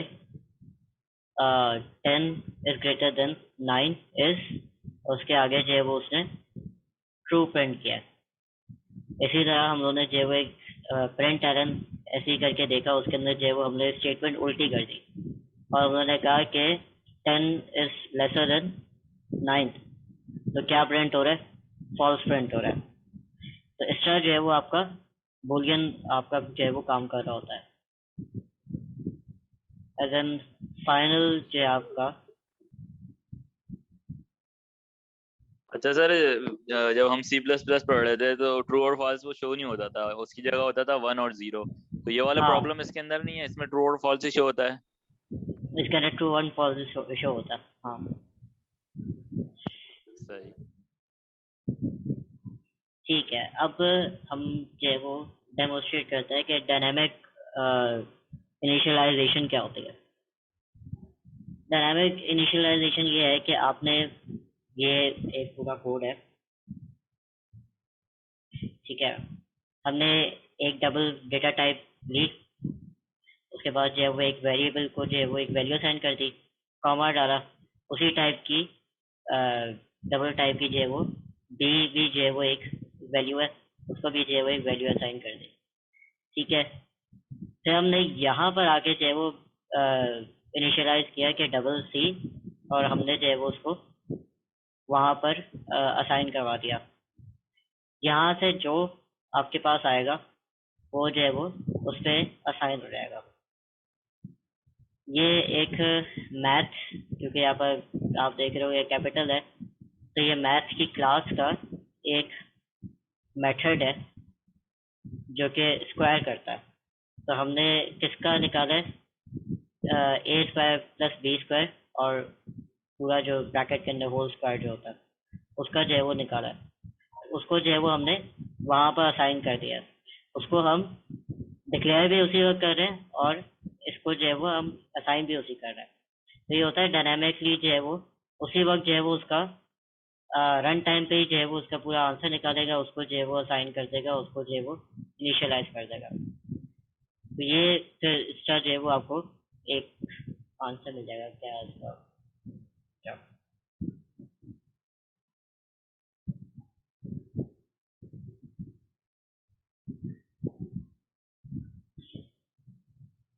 ठीक है, तो ये मैथ क्लास भी जो है वो एक होती है, इसको भी जो है वो देख लेना। इसमें से कोई चीज ना समझ में आई हो? अच्छा सर, ये इसने स्क्वायर स्क्वायर रूट निकाला है। हाँ, सही। स्क्वायर रूट नहीं होगा, स्क्वायर हो, अच्छा हाँ, नहीं स्क्वायर रूट है। नहीं लिखा है ना सर, स्क्वायर हाँ निकालता हाँ तो हाँ हाँ हाँ वैल्यू आती नहीं। हाँ हाँ, सही कह रहे हो।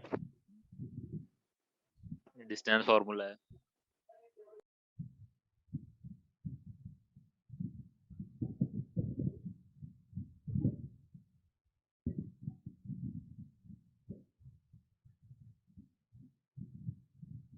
सर ये नीचे क्या लिखा है? हाइपोटेनस इज प्लस सी, तो क्या मतलब है? वो कॉनकैटिनेट। ये वाला, ये हाइपोटेनस जो है वो ट्रायंगल का वो जो निकालते हैं, क्या कहलाता है ये? एक, longest side of the triangle is called हाँ, लॉन्गेस्ट हाइपोटेन्यूज। साइड जो होती है, ये दो छोटी साइड है, उनको जो है वो हम इस फॉर्मूले से जो है वो कैलकुलेट करते हैं। ये फॉर्मूला असल में वहाँ पर लिखा हुआ है। उसका जो लॉन्गेस्ट साइड होता है ना, राइट ट्रायंगल का, तो वो निकाला हुआ हाइपोटेन्यूज कहता है उसको। ठीक है। यही फॉर्मूला जो है वो इसके अंदर हमने जो है वो करवाया, ये थोड़ी है ये। तो इसके अंदर जो है वो स्क्वायर रूट, बी का स्क्वायर रूट, ए का स्क्वायर रूट, और फिर उसके बाद सॉरी स्क्वायर इन दोनों का, और फिर उसका जो है वो सर ये स्क्वायर है, स्क्वायर। हाँ हाँ हाँ। देखो मैं 5 घंटे से क्लास ले रहा हूँ, अब मेरा भी दिमाग नहीं चल रहा।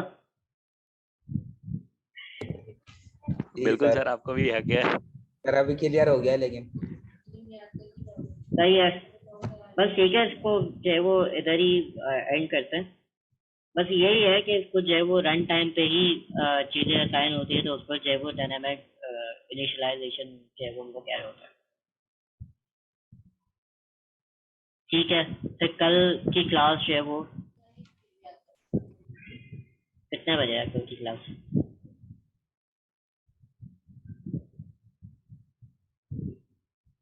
बस ठीक है, कल भी क्लास होगी, मैं उसके जो है वो भेजूंगा और अटेंडेंस ले लूँ। कहाँ गई अटेंडेंस? रुक जाओ,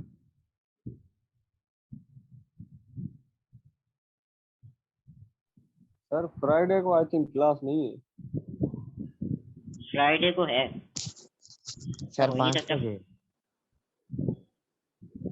हाँ तो फिर 5 बजे ही लूँगा।